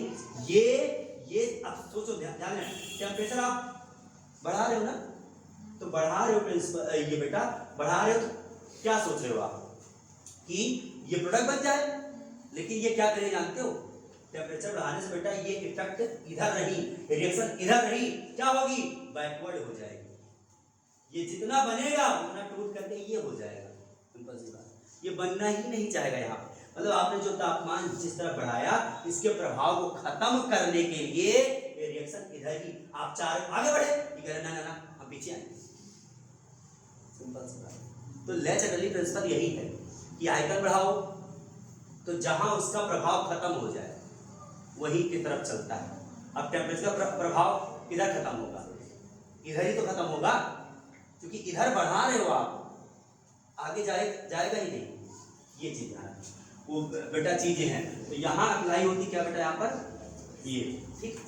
अब बात थोड़ी सी हम बेटा यहाँ पे कर ले, एक छोटे मोटे पॉइंट है, आपके क्या कहते हैं बेटा, डिसोल्यूशन बोलते हैं, डिसोल्यूशन बोलते हैं। डिसोल्यूशन का मतलब क्या होता है, सैचुरेशन का मतलब वो सब मैंने बता दिया वैसे बेटा, किसी सॉल्यूट को सॉल्वेंट में घोल दिया आपने, वो घुल गया, this is called dissolution, this is called dissolution. किसी सॉल्यूट को आपने, किसी विलय को आपने ब्लैक में घोल दिया, यही क्या हो गया आपका, डिसोल्यूशन हो गया। दूसरा पॉइंट बेटा सैचुरेशन, वही मैंने बताया, एक लेवल क्या होता है बेटा यहाँ पे, सैचुरेशन मतलब क्या होता है बेटा, वही कहानी कि अब और अमाउंट में सॉल्यूट नहीं घुल सकता है। दो चार टर्म हैं ऐसे ऐसे, मैंने आपको पहले ही बता रखा है, ठीक है ना। तो ये कहानी हुई बेटा, पहला क्या आपने सीखा, नेचर ऑफ पार्टिकल पे, और दूसरा क्या सीखा आपने, टेम्परेचर पर। अब तीसरा आता है बेटा आपका प्रेशर पर, क्या आता है बेटा आपका, प्रेशर पर आता है, ठीक, दाब पर। तो सर क्या बेटा क्या कहते हैं, किसी सॉलिड को आप दबा सकते हैं, क्या कंप्रेसिबल है वो, क्या प्रेशर लगा सकते हैं आप उस पे, बोलो भाई, ये सॉलिड है या कोई भी सॉलिड ले लो बेटा, नमक ले लो, दबाओ, कितना दबाओगे, तुम्हारी उंगली में घुस जाएगा लेकिन वो दबेगा नहीं जल्दी से, क्योंकि सॉलिड है भाई, समझते हो ना। सॉलिड को हम दबा नहीं सकते, लेकिन कोई रबड़ की बॉल है या फिर कोई गैस है या फिर कोई भी चीज़ है, वो क्या होता है बेटा, वो दब जाता है। तो मतलब वही कहानी हुई है, ध्यान रखना, ठीक बेटा, कि यहाँ पर क्या है, यहाँ पर कि दाब का इफेक्ट। अगला इफेक्ट बेटा क्या होता है, प्रेशर,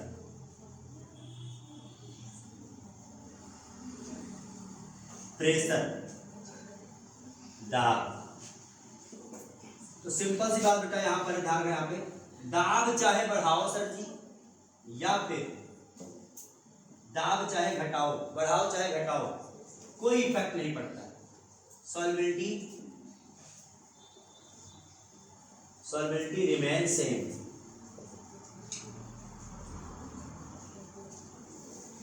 विलयता पर कोई प्रभाव नहीं पड़ता है। यानी प्रेशर को आप चाहे बढ़ाओ या प्रेशर को आप चाहे घटाओ, सॉल्वेबिलिटी ना तो बेटा रिमेन कांस्टेंट, सिंपल सा रिमेन कांस्टेंट या सेम, सॉल्युबिलिटी में कोई फर्क पड़ने वाला नहीं है। एक लाइन में ये भी लिख सकते हैं आप, there are no effect of pressure on solubility of solid in liquid, यानी यहाँ बेटा क्या कहते हैं, द्रव में ठोस की विलयता पर दाब का कोई प्रभाव नहीं पड़ता है। रीजन क्यों बेटा कहोगे आप, क्योंकि ठोस या फिर द्रव दोनों असंपीड्य होते हैं। क्या होते हैं, असंपीड्य होते हैं बेटा। को क्या बोलोगे आप लोग, नॉन कंप्रेसिबल होते हैं या फिर अनकंप्रेसिबल होते हैं। कंप्रेसिबल नहीं होते, अनकंप्रेसिबल होते हैं, सिंपल सी बात है, ठीक है, समझ गए ना। ये कहानी, असंपीड्य होते हैं, कंप्रेसिबल नहीं होते, सिंपल सी बात है, ठीक, डज नॉट कंप्रेसिबल, चाहे सॉलिड हो चाहे लिक्विड हो, सिंपल सी बात। इसलिए बेटा दाब का कोई प्रभाव नहीं पड़ता है। एक क्वेश्चन आ सकता है कि द्रव में ठोस की विलयता किस पे निर्भर नहीं करती है। पहला ऑप्शन द्रव की प्रकृति, दूसरा ऑप्शन तापमान, तीसरा ऑप्शन दाब, चौथा ऑप्शन ननाब्दीस। तो क्या कहोगे,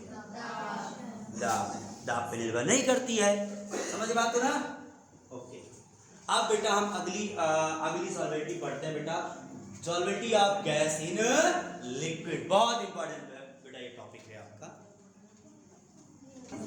लिसन, अब बेटा हम लोग पढ़ने वाले यहाँ पर किसी द्रव में गैस की, मतलब किसी द्रव में गैस की विलयता। आपने देखा होगा बेटा यहाँ पे जनरल लाइफ में आजकल अब मौसम भी आ रहा भैया, मतलब गर्मी का मौसम आ रहा है कि नहीं, और उसमें क्या कहते हैं, कोल्ड ड्रिंक ना हो तो फिर बेकार है कि नहीं। और कोल्ड ड्रिंक में बेटा जब वो मजा आता है, जैसे खोलते हैं फट से करके निकलती है, वो क्या होती बताओ यहाँ पे, वो गैस ही होती है, वो CO2 गैस होती है। वो क्या होती है बेटा, CO2 गैस होती है। वो बेटा लिक्विड में क्या करती होती बेटा, वो कंप्रेस करके डिसॉल्व करी जाती है उस गैस को, उस गैस को सॉल्युबल किया जाता है उसमें बेटा। और वो सॉल्युबल कब किया जाता है बेटा, जितना अब आप सोचो, ला यार ये कोल्ड ड्रिंक चले घर पे बना लेते हैं यार, कैसा लगता है, हल्का सा मीठा हल्का सा खट्टा, चीनी मिलाए, थोड़ा सा नमक मिलाए, थोड़ा सा नींबू वगैरह मिला दे, थोड़ा बढ़िया, थोड़ा कोई और थोड़ा सा ऑर्डर ले आए बाहर से, कोई प्रेग्नेंट कोई ले आए बढ़िया सा, बस डाल दे, और CO2 इधर बाहर तो है ही है, चाहे जोर गैस मारो भर दे, बस कोल्ड ड्रिंक तैयार। लेकिन आप उस गैस को बेटा जिस तरीके से भरा जाएगा उस तरीके से आप उस गैस को भर नहीं सकते हैं। सर ऐसा क्यों, बिकॉज बेटा जानते हो gas is high compressible, gas बहुत संपीड्य होती है। उस गैस को बेटा हमें बहुत कंप्रेसिबल करके उसमें घोला जाता है, और with the help of pressure. और वो प्रेशर, अच्छा प्रेशर वो कैसे देते बेटा, वो देते क्या कहते हैं, मशीन द्वारा देते हैं। उनके पास मशीन होती है, उस मशीन से बहुत मतलब बेटा बहुत अच्छे से प्रेशर लगा करके उसमें गैस बेटा भरते हैं उसमें, और फिर उस सील को पैक करते हैं, फिर तब उसमें फ्रेगनेंट आता है। चाहे बेटा कोल्ड ड्रिंक देख लो, सोडा वाटर देख लो बेटा, इन सब में क्या होता है बताओ, गैस ही तो डिसॉल्व होती है। आप सोचो बेटा मछलियां पानी में कैसे रहती हैं, ऑक्सीजन लेती हैं। सर ऑक्सीजन पानी में कहाँ से ऑक्सीजन गैस आता, हम लोग तो जाते हैं तो हम लोग तो सर नहीं रह पाते हैं पानी में, तुरंत मतलब कुछ लोग की जितनी सांस लंबी होती है उतना सांस लेकर के डुबकी लगा देंगे फिर ऊपर आ जाते हैं।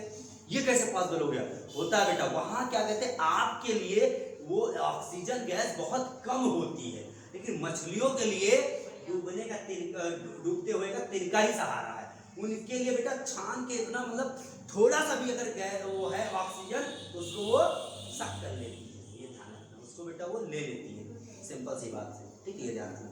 तो ये कहानी होती है, मछलियां इसीलिए बेटा पानी में रह पाती है और हम नहीं रह पाते, क्योंकि हमें ज्यादा अमाउंट में गैस लेने की जरूरत है, ज्यादा अमाउंट बेटा हमें ऑक्सीजन की नीड होती है, इसलिए, ठीक है।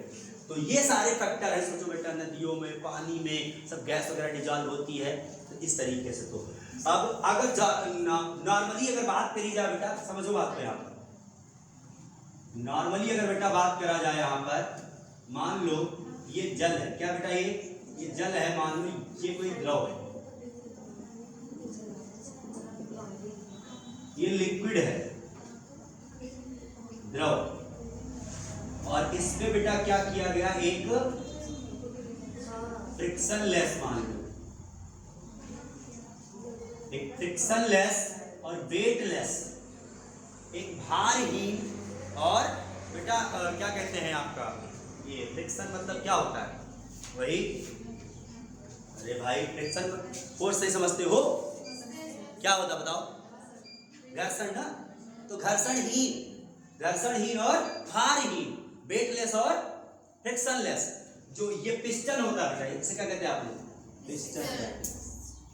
ऐसे ऐसे पिस्टन होता नहीं बेटा इस तरीके से। तो मान लो बेटा यहाँ मान लो बेटा क्या कहते हैं W है, W1 मान लो कुछ वेट इस पिस्टन पर रखा है। तो जब वेट कुछ पिस्टन पर रखा बेटा ना, तो कुछ गैस इसी ऊपर ही पेज क्या है? डिजॉल्व, कुछ डिजॉल्व है यही ऊपर के फेज पर, ठीक है। लेकिन जैसे ही बेटा हमने क्या किया,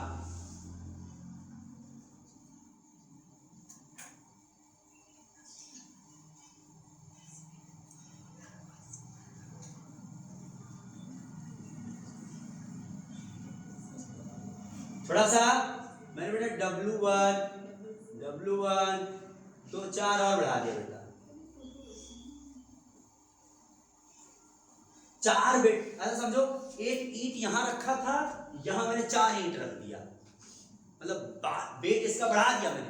और वेट बढ़ाने से क्या हो रहा बताओ? इसका वेट जब बढ़ा बेटा, तो यहाँ कुछ सब कुछ क्या क्रिएट हो रहा? प्रेशर क्रिएट हो रहा है। लेकिन यहाँ प्रेशर थोड़ा इंक्रीज हुआ, तो हल्का फुल्का गैस के मॉलिक्यूल इसमें हल्का सा ऊपरी लेयर में क्या हुए? डिसॉल्व हुए। लेकिन जैसे यहाँ बेटा क्या हो बताओ? यहाँ प्रेशर और बढ़ा दिया गया, 3 गुना 4 गुना प्रेशर बढ़ा दिया गया, मतलब वेट और डाल दिया गया, तो प्रेशर और बढ़ गया। अब प्रेशर जब बेटा और बढ़ गया ना, तो जो वाटर मॉलिक्यूल था, अब उसमें क्या हो बेटा? गैस के मॉलिक्यूल नीचे तक आ गए डिसॉल्व। कहाँ आ गए बेटा? नीचे तक आ गए डिसॉल्व होकर। ये ध्यान रखना, ठीक है। ये किसका इफेक्ट है बताओ? प्रेशर का ही इफेक्ट है। ये प्रेशर का इफेक्ट लगाया तो ऊपर वाली जो गैसें थी वो क्या हुई बताओ? नीचे चली आई, नीचे और डिसॉल्व हो गई, घुल गई नीचे तक, अब घुल गई। तभी तो सॉल्यूशन बना। सॉल्यूशन का मतलब क्या होता है? कि हर जगह सॉल्यूट सॉल्वेंट के पार्टिकल हर जगह एक समान तरीके से घुले हुए होने चाहिए, एक समान एक यूनिफॉर्म कंपोजिशन होना चाहिए। सॉल्यूशन का मतलब यही तो होता है बेटा ना, कि सॉल्यूट और सॉल्वेंट के दोनों पार्टिकल क्या हो? एक समान तरीके से घुला हुआ हो। वही कहानी यहाँ सॉल्यूशन नहीं शुद्ध है, यहाँ प्रेशर और लगा, अब जाकर के गैस के पार्टिकल आराम से जाकर के वाटर मॉलिक्यूल या लिक्विड के पार्टिकल के पास जाकर के बैठ गए। तो अब एक समान तरीके से बेटा यूनिफॉर्म तरीके से अब घुल गए। अब हम कहेंगे this is the real solution, हम कह सकते हैं। ओके, ध्यान।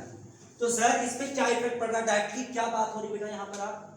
हम ये कह सकते हैं साधारणतया कि प्रेशर बढ़ाने पर, दाब बढ़ाने पर गैस की द्रव्यलीयता बढ़ जाती है। ये बात लिखो आप साधारणतया,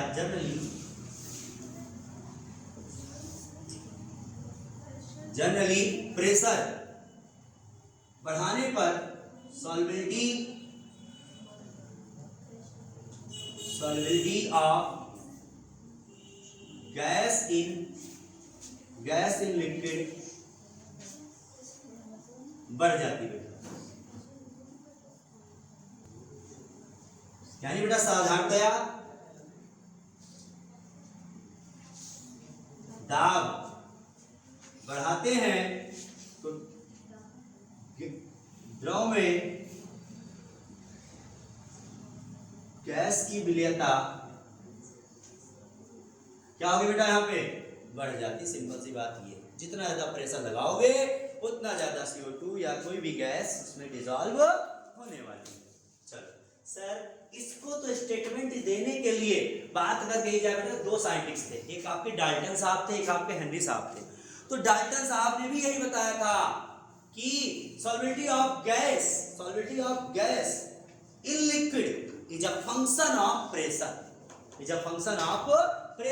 मतलब सर जी कि क्या कहते हैं, द्रव में गैस की जो विलेयता होती है ये किसी और का कार्य नहीं है, ये किसी और का फलन नहीं है, ये दाब का फलन है। किसका फलन है भैया? दाब का फलन होता है। दाब बढ़ाने पर द्रव में गैस की विलेयता बढ़ जाती है, डाल्टन के अनुसार। एक साइंटिस्ट डाल्टन थे, तो कभी कभी ऑप्शन में आता है क्या ये बात हेनरी ने ही कहा था या किसी कोई और होगा? डाल्टन ने भी यही बात कही थी, लेकिन डाल्टन ने इसको मैथमेटिकली प्रूफ नहीं कर पाए थे, मैथमेटिकली कोई एक्सप्रेशन, कोई व्यंजक नहीं दे पाए थे, कोई फॉर्मूला नहीं दे पाए थे, तो उनका नियम दबा रख गया, उनकी स्टेटमेंट भी आ गई बस केवल। और लेकिन हेनरी ने कहा रुको, मैं इसको मैथमेटिकली देता हूँ, इसका व्यंजक देता हूँ, इसका फॉर्मूला देता हूँ, लगाओ इस पर न्यूमेरिकल, लो समझे बैठिएगा ना। तो हेनरी साहब कुछ ज्यादा एडवांस बन गए, उनका लॉ ज्यादा एक्सटेंड हो गया, ज्यादा फैल गया उनका लॉ बेटा। तो इस पे डिपेंडेंट बेटा कौन आएगा बेटा, भैया यहाँ पर हेनरी का नियम, अब हेनरी डाल बेटा, हेनरीज लॉ, हेनरी का नियम।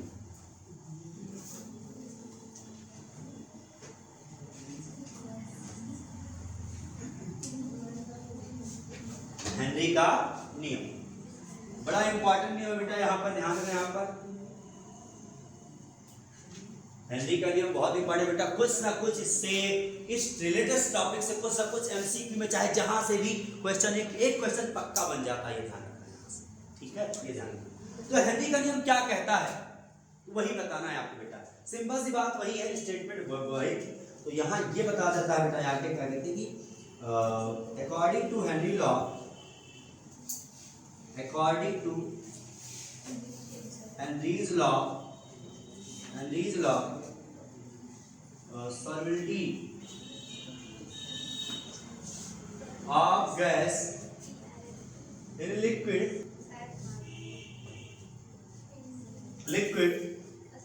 is directly proportional to partial pressure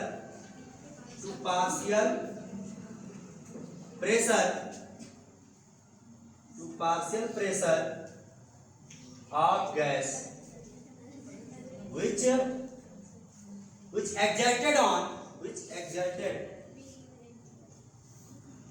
exerted on surface of solvent।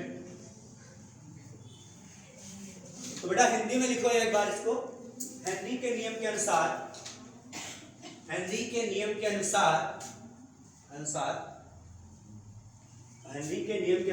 द्रव में गैस की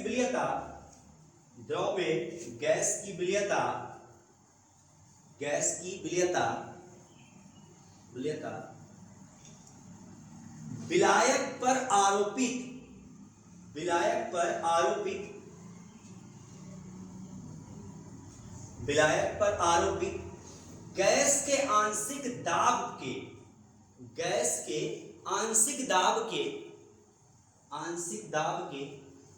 समानुपाती होता है,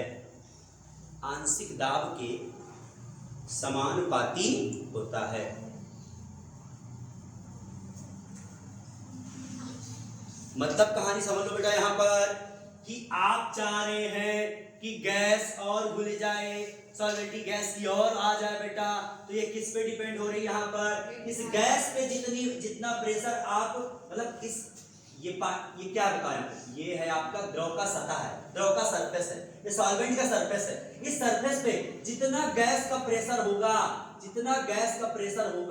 उतने ज्यादा गैस के मॉलिक्यूल इसके अंदर में बेटा डिसॉल्व होगी, घुलने वाली है।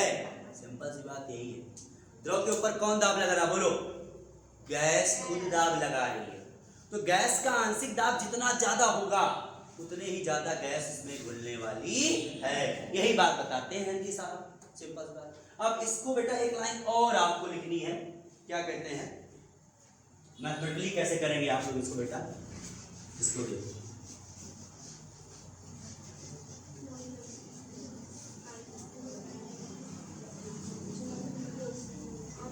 देखो बेटा यहाँ पे इफ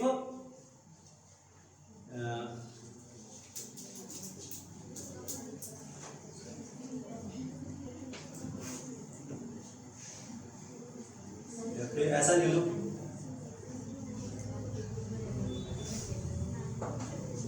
मोल फ्रैक्शन, या फिर ऐसा भी एक लाइन और बेटा लिख सकते हैं यहाँ पर, ऐसे डबल रिलेटेड कामों में आप लिखेंगे बेटा, यहाँ पे क्या लिखेंगे, यहाँ पे कि mole fraction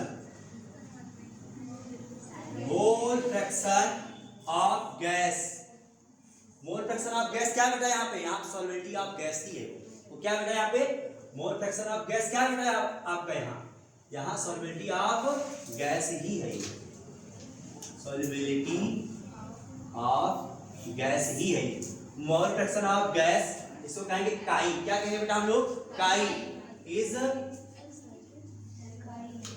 directly proportional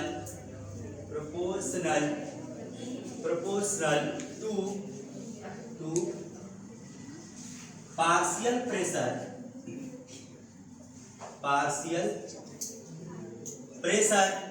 P, partial pressure बेटा क्या P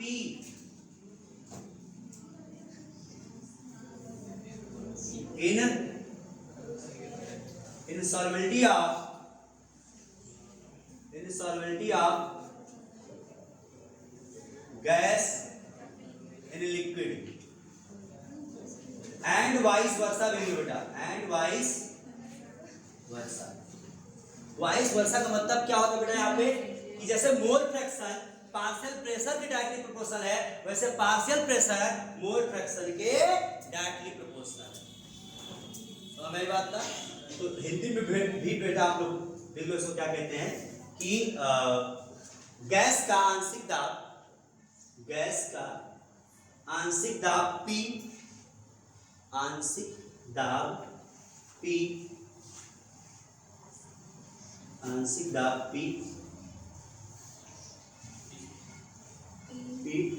किसी विलयन में gas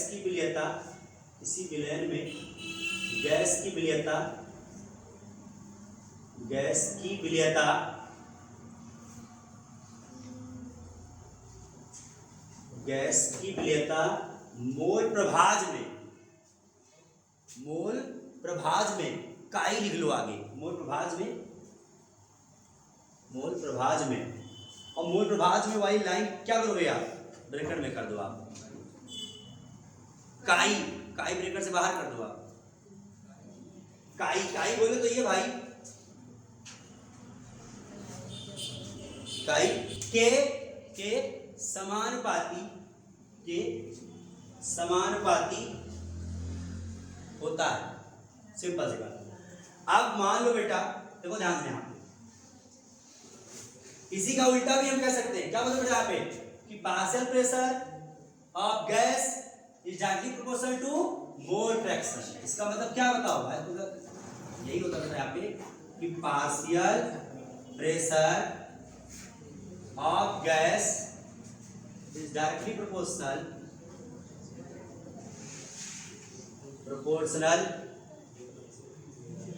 to mole fraction of gas. ठीक, सिंपल सी बात। तो सर इसको मैथमेटिकली कैसे लिख सकते हैं हम, P डायरेक्टली प्रोपोर्शनल टू काई, क्या लिखेंगे बेटा आप लोग, P डायरेक्टली प्रोपोर्शनल टू काई लिखेंगे। या सुन लो बेटा, मान लो कोई एमसीक्यू दे दिया, समझो बात को, ये कभी आए वो क्या कहते हैं आपके जेईई वगैरह कभी फंसा देता है आपको, कभी एमसीक्यू में दे दिया बेटा आपको कि काई डायरेक्टली प्रोपोर्शनल टू P, तो क्या ये सही है, यस ये भी सही है, लेकिन आपकी एनसीईआरटी बेटा इसी तरीके से दिया गया तो आपको ऐसे ही पढ़ना है, सिंपल। ये भी पॉसिबल है क्योंकि दोनों वाइस वर्सा बोल दिया ना मेरे भाई, एनसीईआरटी भी बोलती है चीज, लेकिन मानती क्या है, इस चीज से मानती, इस चीज से प्रूव करती है, और इसी सब चीजों से आपका क्या लगेगा, न्यूमेरिकल्स भी लगेगा। तो यही चीज हम लोग फॉलो करने वाले, ठीक है, ये ध्यान। चलो तो बेटा जैसे ही बेटा ये आया प्रोपोर्शनल साइन आपने हटाया, क्या यहाँ पे KH काई आ जाएगा, क्या है बेटा यहाँ पे KH काई आ जाएगा, ये बहुत इंपॉर्टेंट बेटा ध्यान, KH काई। अब एक एक चीज समझो यहाँ पे, वह जहां बेटा जो KH है वो क्या है आपका हेनरी कांस्टेंट,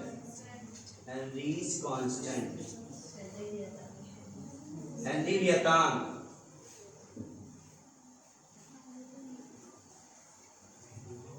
हेनरी नियतांक है बेटा यहाँ पर। सर P क्या है यहाँ बेटा, तो P है पार्शियल प्रेशर है, आंशिक दाब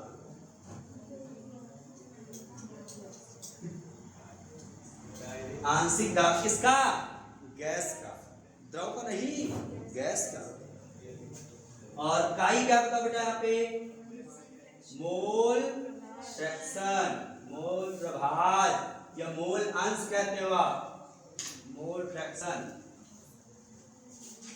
काई। ठीक है, किसका मोल फ्रैक्शन है ये? गैस का ही। ठीक, हर एक लाइन ये बेटा हिंदी में लाइन लिख लो बच्चे। पार्शियल प्रेशर ऑफ गैस है बेटा is directly proportional to mole fraction of gas ना। तो इसका मतलब क्या हो बेटा यहाँ पे? क्या गैस का आंशिक दाब गैस के मोल प्रभाज के समानुपाती होता है। गैस का आंशिक दाब गैस के मोल प्रभाज के समानुपाती होता है।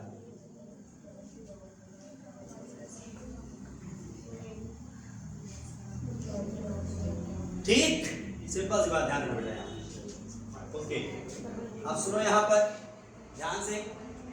P डायरेक्टली काई है तो P equal to proportional sign हटाया आपने, KH आ गया और काई आ गया बेटा। वेयर KH क्या आपका? हेनरी कांस्टेंट, हेनरी नियतांक है। P क्या बेटा आपका?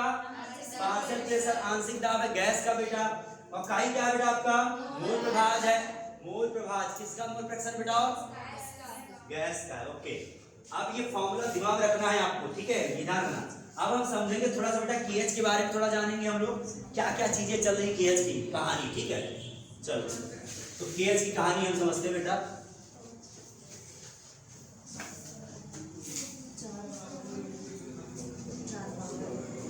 KH बात करेंगे बेटा हम लोग KH के बारे में, क्योंकि सीबीएसई बोर्ड बेटा अक्सर KH पे क्वेश्चन पूछता ही पूछता है हर साल, उसका पसंदीदा क्वेश्चन है KH। ठीक है ना बेटा, ध्यान रहे बात।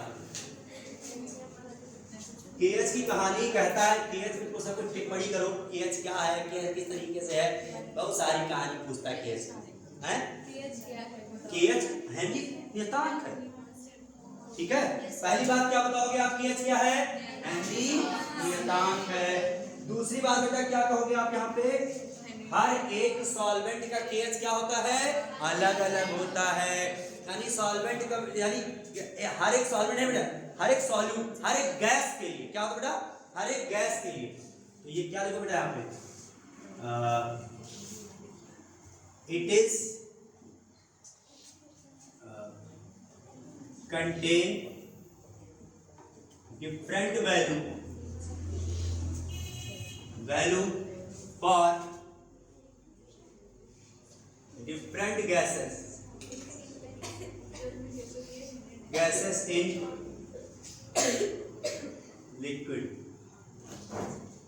लिक्विड में गैस के लिए बेटा ध्यान रखना डिफरेंट वैल्यू रखता है। मतलब कोई एक ही गैस है,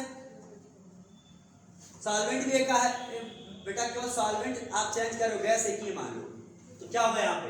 वो KH कांस्टेंट एक ही KH रहेगा, सिंपल सी बात। ठीक है, ये ध्यान रखना। तो ये बात ध्यान देना कि ऐसा बोल दो बेटा, क्या कहते हैं आप, ये द्रव में भिन्न भिन्न गैसों के लिए, द्रव में भिन्न भिन्न गैसों के लिए KH का मान भिन्न भिन्न होता है। द्रव में भिन्न भिन्न गैसों के लिए KH का मान भिन्न भिन्न होता है, अलग अलग होता है। मतलब कोई पूछे हाइड्रोजन, ऑक्सीजन, नाइट्रोजन, तो क्या उसका वैल्यू एक समान रहेगा बेटा? नहीं, अलग अलग रहेगा, ये ध्यान रखना। तो सर आप समझो बेटा, ध्यान दें यहाँ पे KH की वैल्यू, ध्यान दें यहाँ पर, अगर KH की वैल्यू बेटा अगर बढ़ गई, मान लो कोई गैस है जिसके KH की वैल्यू ज्यादा है, तो सर सॉल्वेंटी पे क्या इफेक्ट आएगा बेटा? सॉल्वेंटी जो होगी वो घट जाती है, ध्यान रखो, सिंपल सी बात, सॉल्वेंटी घट जाता होता है। यानी कि KH का मान बढ़ाओगे बेटा तो विलयनता क्या हो जाएगी? घट जाएगी, कम हो जाएगी। एरो नीचे तो मतलब कम हो गई है विलयनता, ये ध्यान रखना बेटा। अच्छा, एक फैक्टर और ध्यान बेटा, अगर आपने टेम्परेचर बढ़ा दिया, अगर आपने टेम्परेचर बेटा बढ़ा दिया तो सर क्या होगा, यहाँ पे KH की वैल्यू भी बढ़ जाएगी। सर KH की वैल्यू बढ़ रही है तो आपने भी क्या सीखा, कम हो रही है। विलेयता क्या हो रही बेटा, कम हो रही है।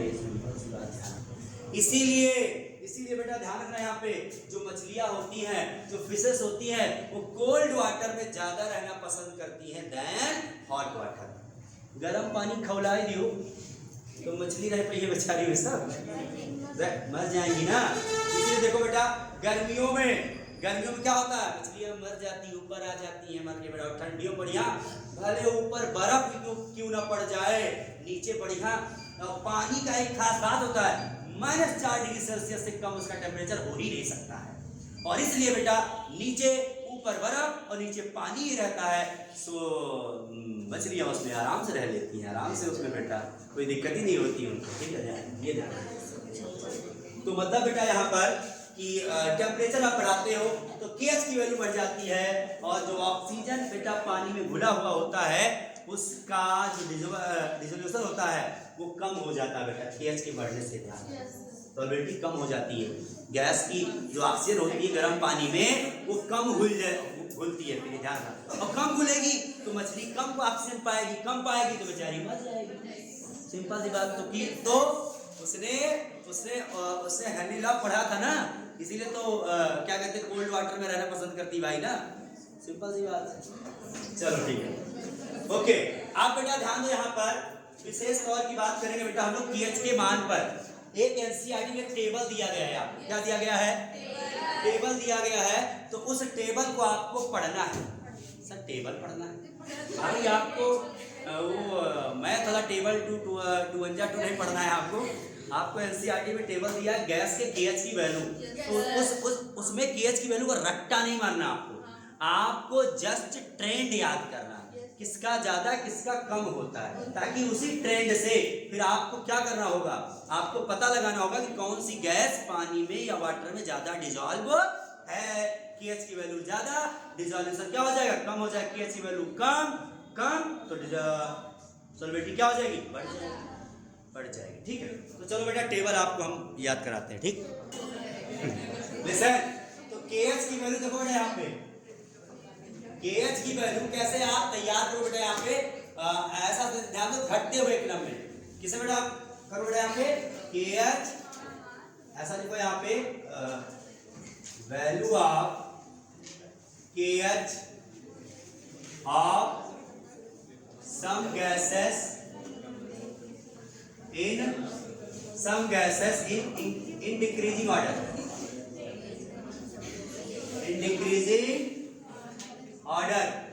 तो बेटा लिखो यहाँ पे क्या कहते हैं, कुछ गैसों के KH का मान घटते हुए क्रम में, कुछ गैसों के KH का मान घटते हुए क्रम में। देखो ऐसे याद करना, हे है ना ओ और कौन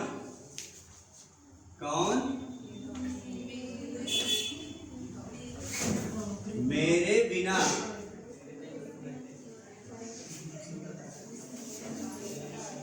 बिना फरमाएगा।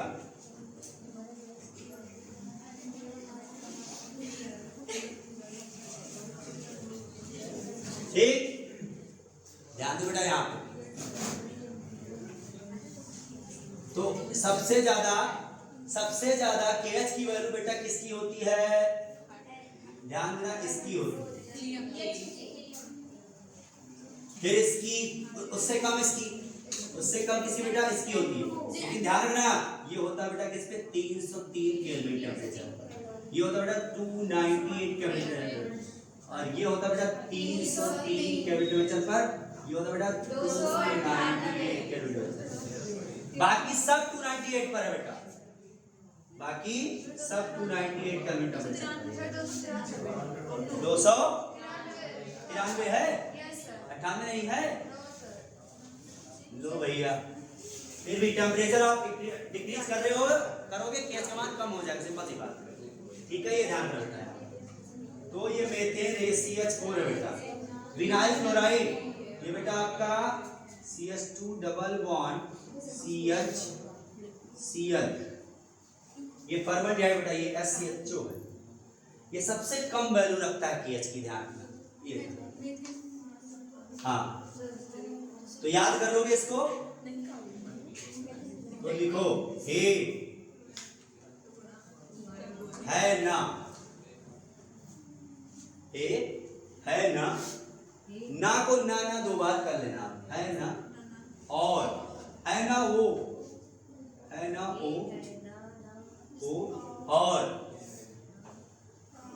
और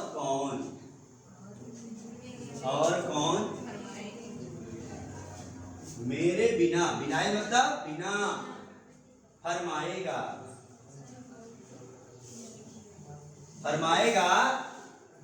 कि क्या फरमाएगा कि टेम्परेचर, क्या कहते हैं बेटा कि टेम्परेचर बढ़ाओगे तो विलेयता घटाएगा। ऐसा कर लो, क्या फरमाएगा मेरे बिना कौन, मतलब क्या कारण, और कौन मेरे बिना फरमाएगा टेम्परेचर बढ़ाओगे तो विलेयता घटाएगा। सिंपल सी बात, ठीक है।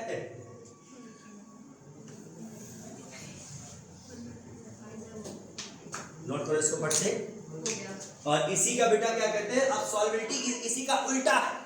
सॉल्युबिलिटी क्या है, इसी का उल्टा। तो सबसे ज्यादा सॉल्युबल कौन है बताओ, ये सबसे ज्यादा सॉल्युबल होता है SCHO फॉर्मल्डिहाइड। फॉर्मल्डिहाइड का बेटा ना वाटर में जानते हो आप 40% तक फॉर्मल्डिहाइड बेटा डिसॉल्व हो जाता है, और ये डिसॉल्व होने के बाद फॉर्मेलिन बनाता है। क्या बनाता है, फॉर्मेलिन, जो कि बेटा शल्य चिकित्सा में यूज होता है। शल्य चिकित्सा क्या बेटा यहाँ पे, अरे वही भैया जो कट पीट करते हैं, मतलब ऑपरेशन वगैरह करते हैं, तो उसमें घाव धोने के लिए ये सब चीजें बहुत होती, तो वहाँ इस्तेमाल होता है ये सब, ठीक है। तो फॉर्मेलिन एक दवा का नाम है, फॉर्मेलिन। तो उससे इसके 40% सॉल्यूशन से फॉर्मेलिन बनाया जाता है, ठीक। तो यहाँ लिखो बेटा कि सॉल्युबिलिटी विलेयता का बढ़ता हुआ क्रम लिखो, गैसों के विलेयता का बढ़ता हुआ क्रम। तो solubility of these gases in decreasing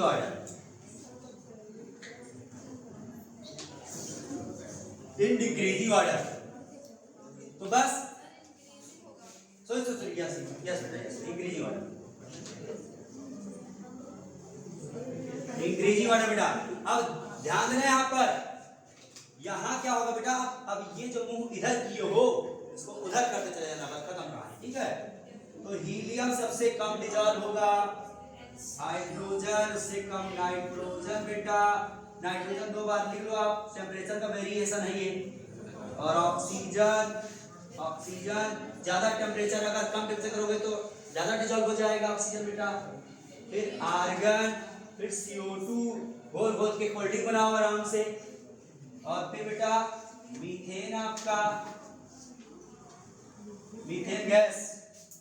और फिर बेटा क्या कहते हैं, vinyl chloride CH2 double bond CHCl, vinyl chloride.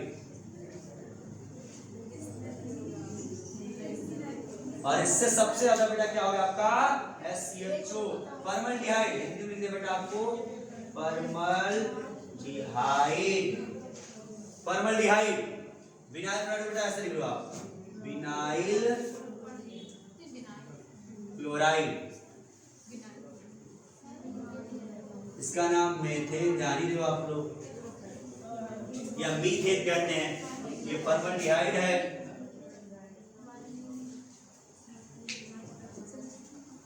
Note करो फट से इसको बेटा। तो इसको बेटा इस तरीके से आप लोग तैयार कर लीजिएगा, ताकि अगर क्वेश्चन आए कि which gas is more dissolve in liquid या फिर वाटर, तो आगे ऑप्शन मान लो oxygen, hydrogen, CO2 and methane. तो क्या बताओगे, बताओ भैया, बोलो क्या बताओगे, कौन सी गैस ज्यादा डिसॉल्व होगी? अरे मैंने 4 ऑप्शन दिया, क्या बोलो, मैंने क्या बताया था, N2 बताया, O2 बताया, CO2 बताया और मीथेन बताया। तो चारों बेटा वाटर में कौन सबसे ज्यादा डिजॉल्व होगी 298 केल्विन टेम्परेचर पर?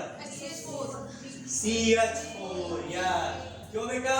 क्योंकि H का वैल्यू इसके लिए क्या है? कम है। KH की वैल्यू कम, सॉल्वेंटी गुड। अब लास्ट बेटा फैक्टर आपका इसमें है टेम्परेचर, है बेटा टेम्परेचर।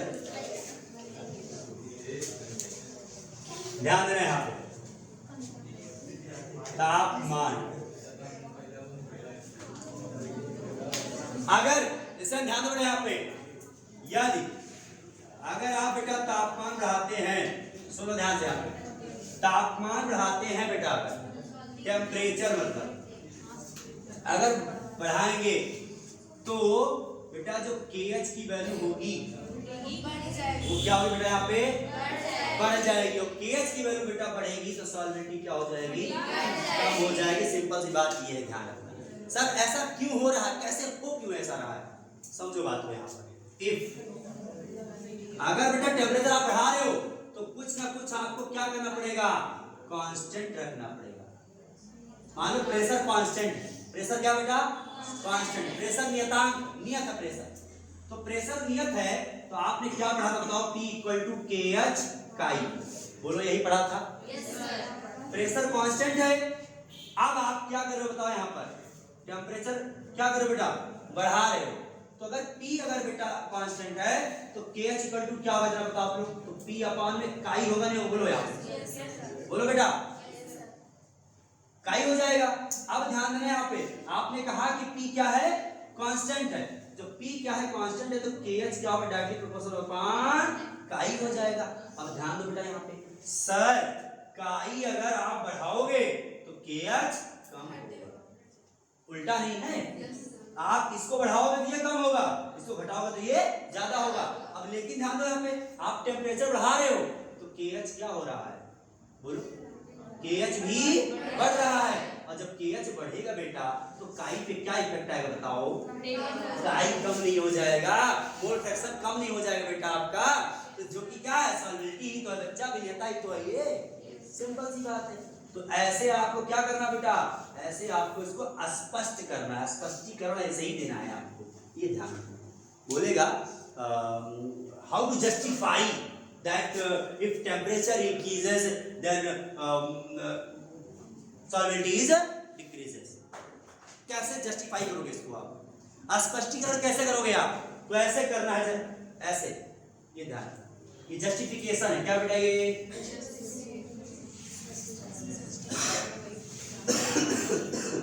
समझ गए बेटा ना?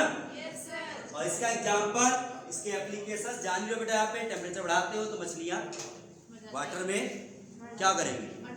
मर जाएंगे बेचारे, नहीं रह पाएंगी, क्योंकि वहां पे गैस कम घुलेगी, क्योंकि KH की वैल्यू बढ़ जाती है टेम्परेचर बढ़ाने पे। सिंपल सी बात है, ठीक है ना? ओके बेटा, इसके एप्लीकेशन बेटा हम नेक्स्ट वीडियो में देखेंगे। ओके, बेस्ट आप लोग पढ़ते रहो, रिवीजन करते रहो। Okay, thank you.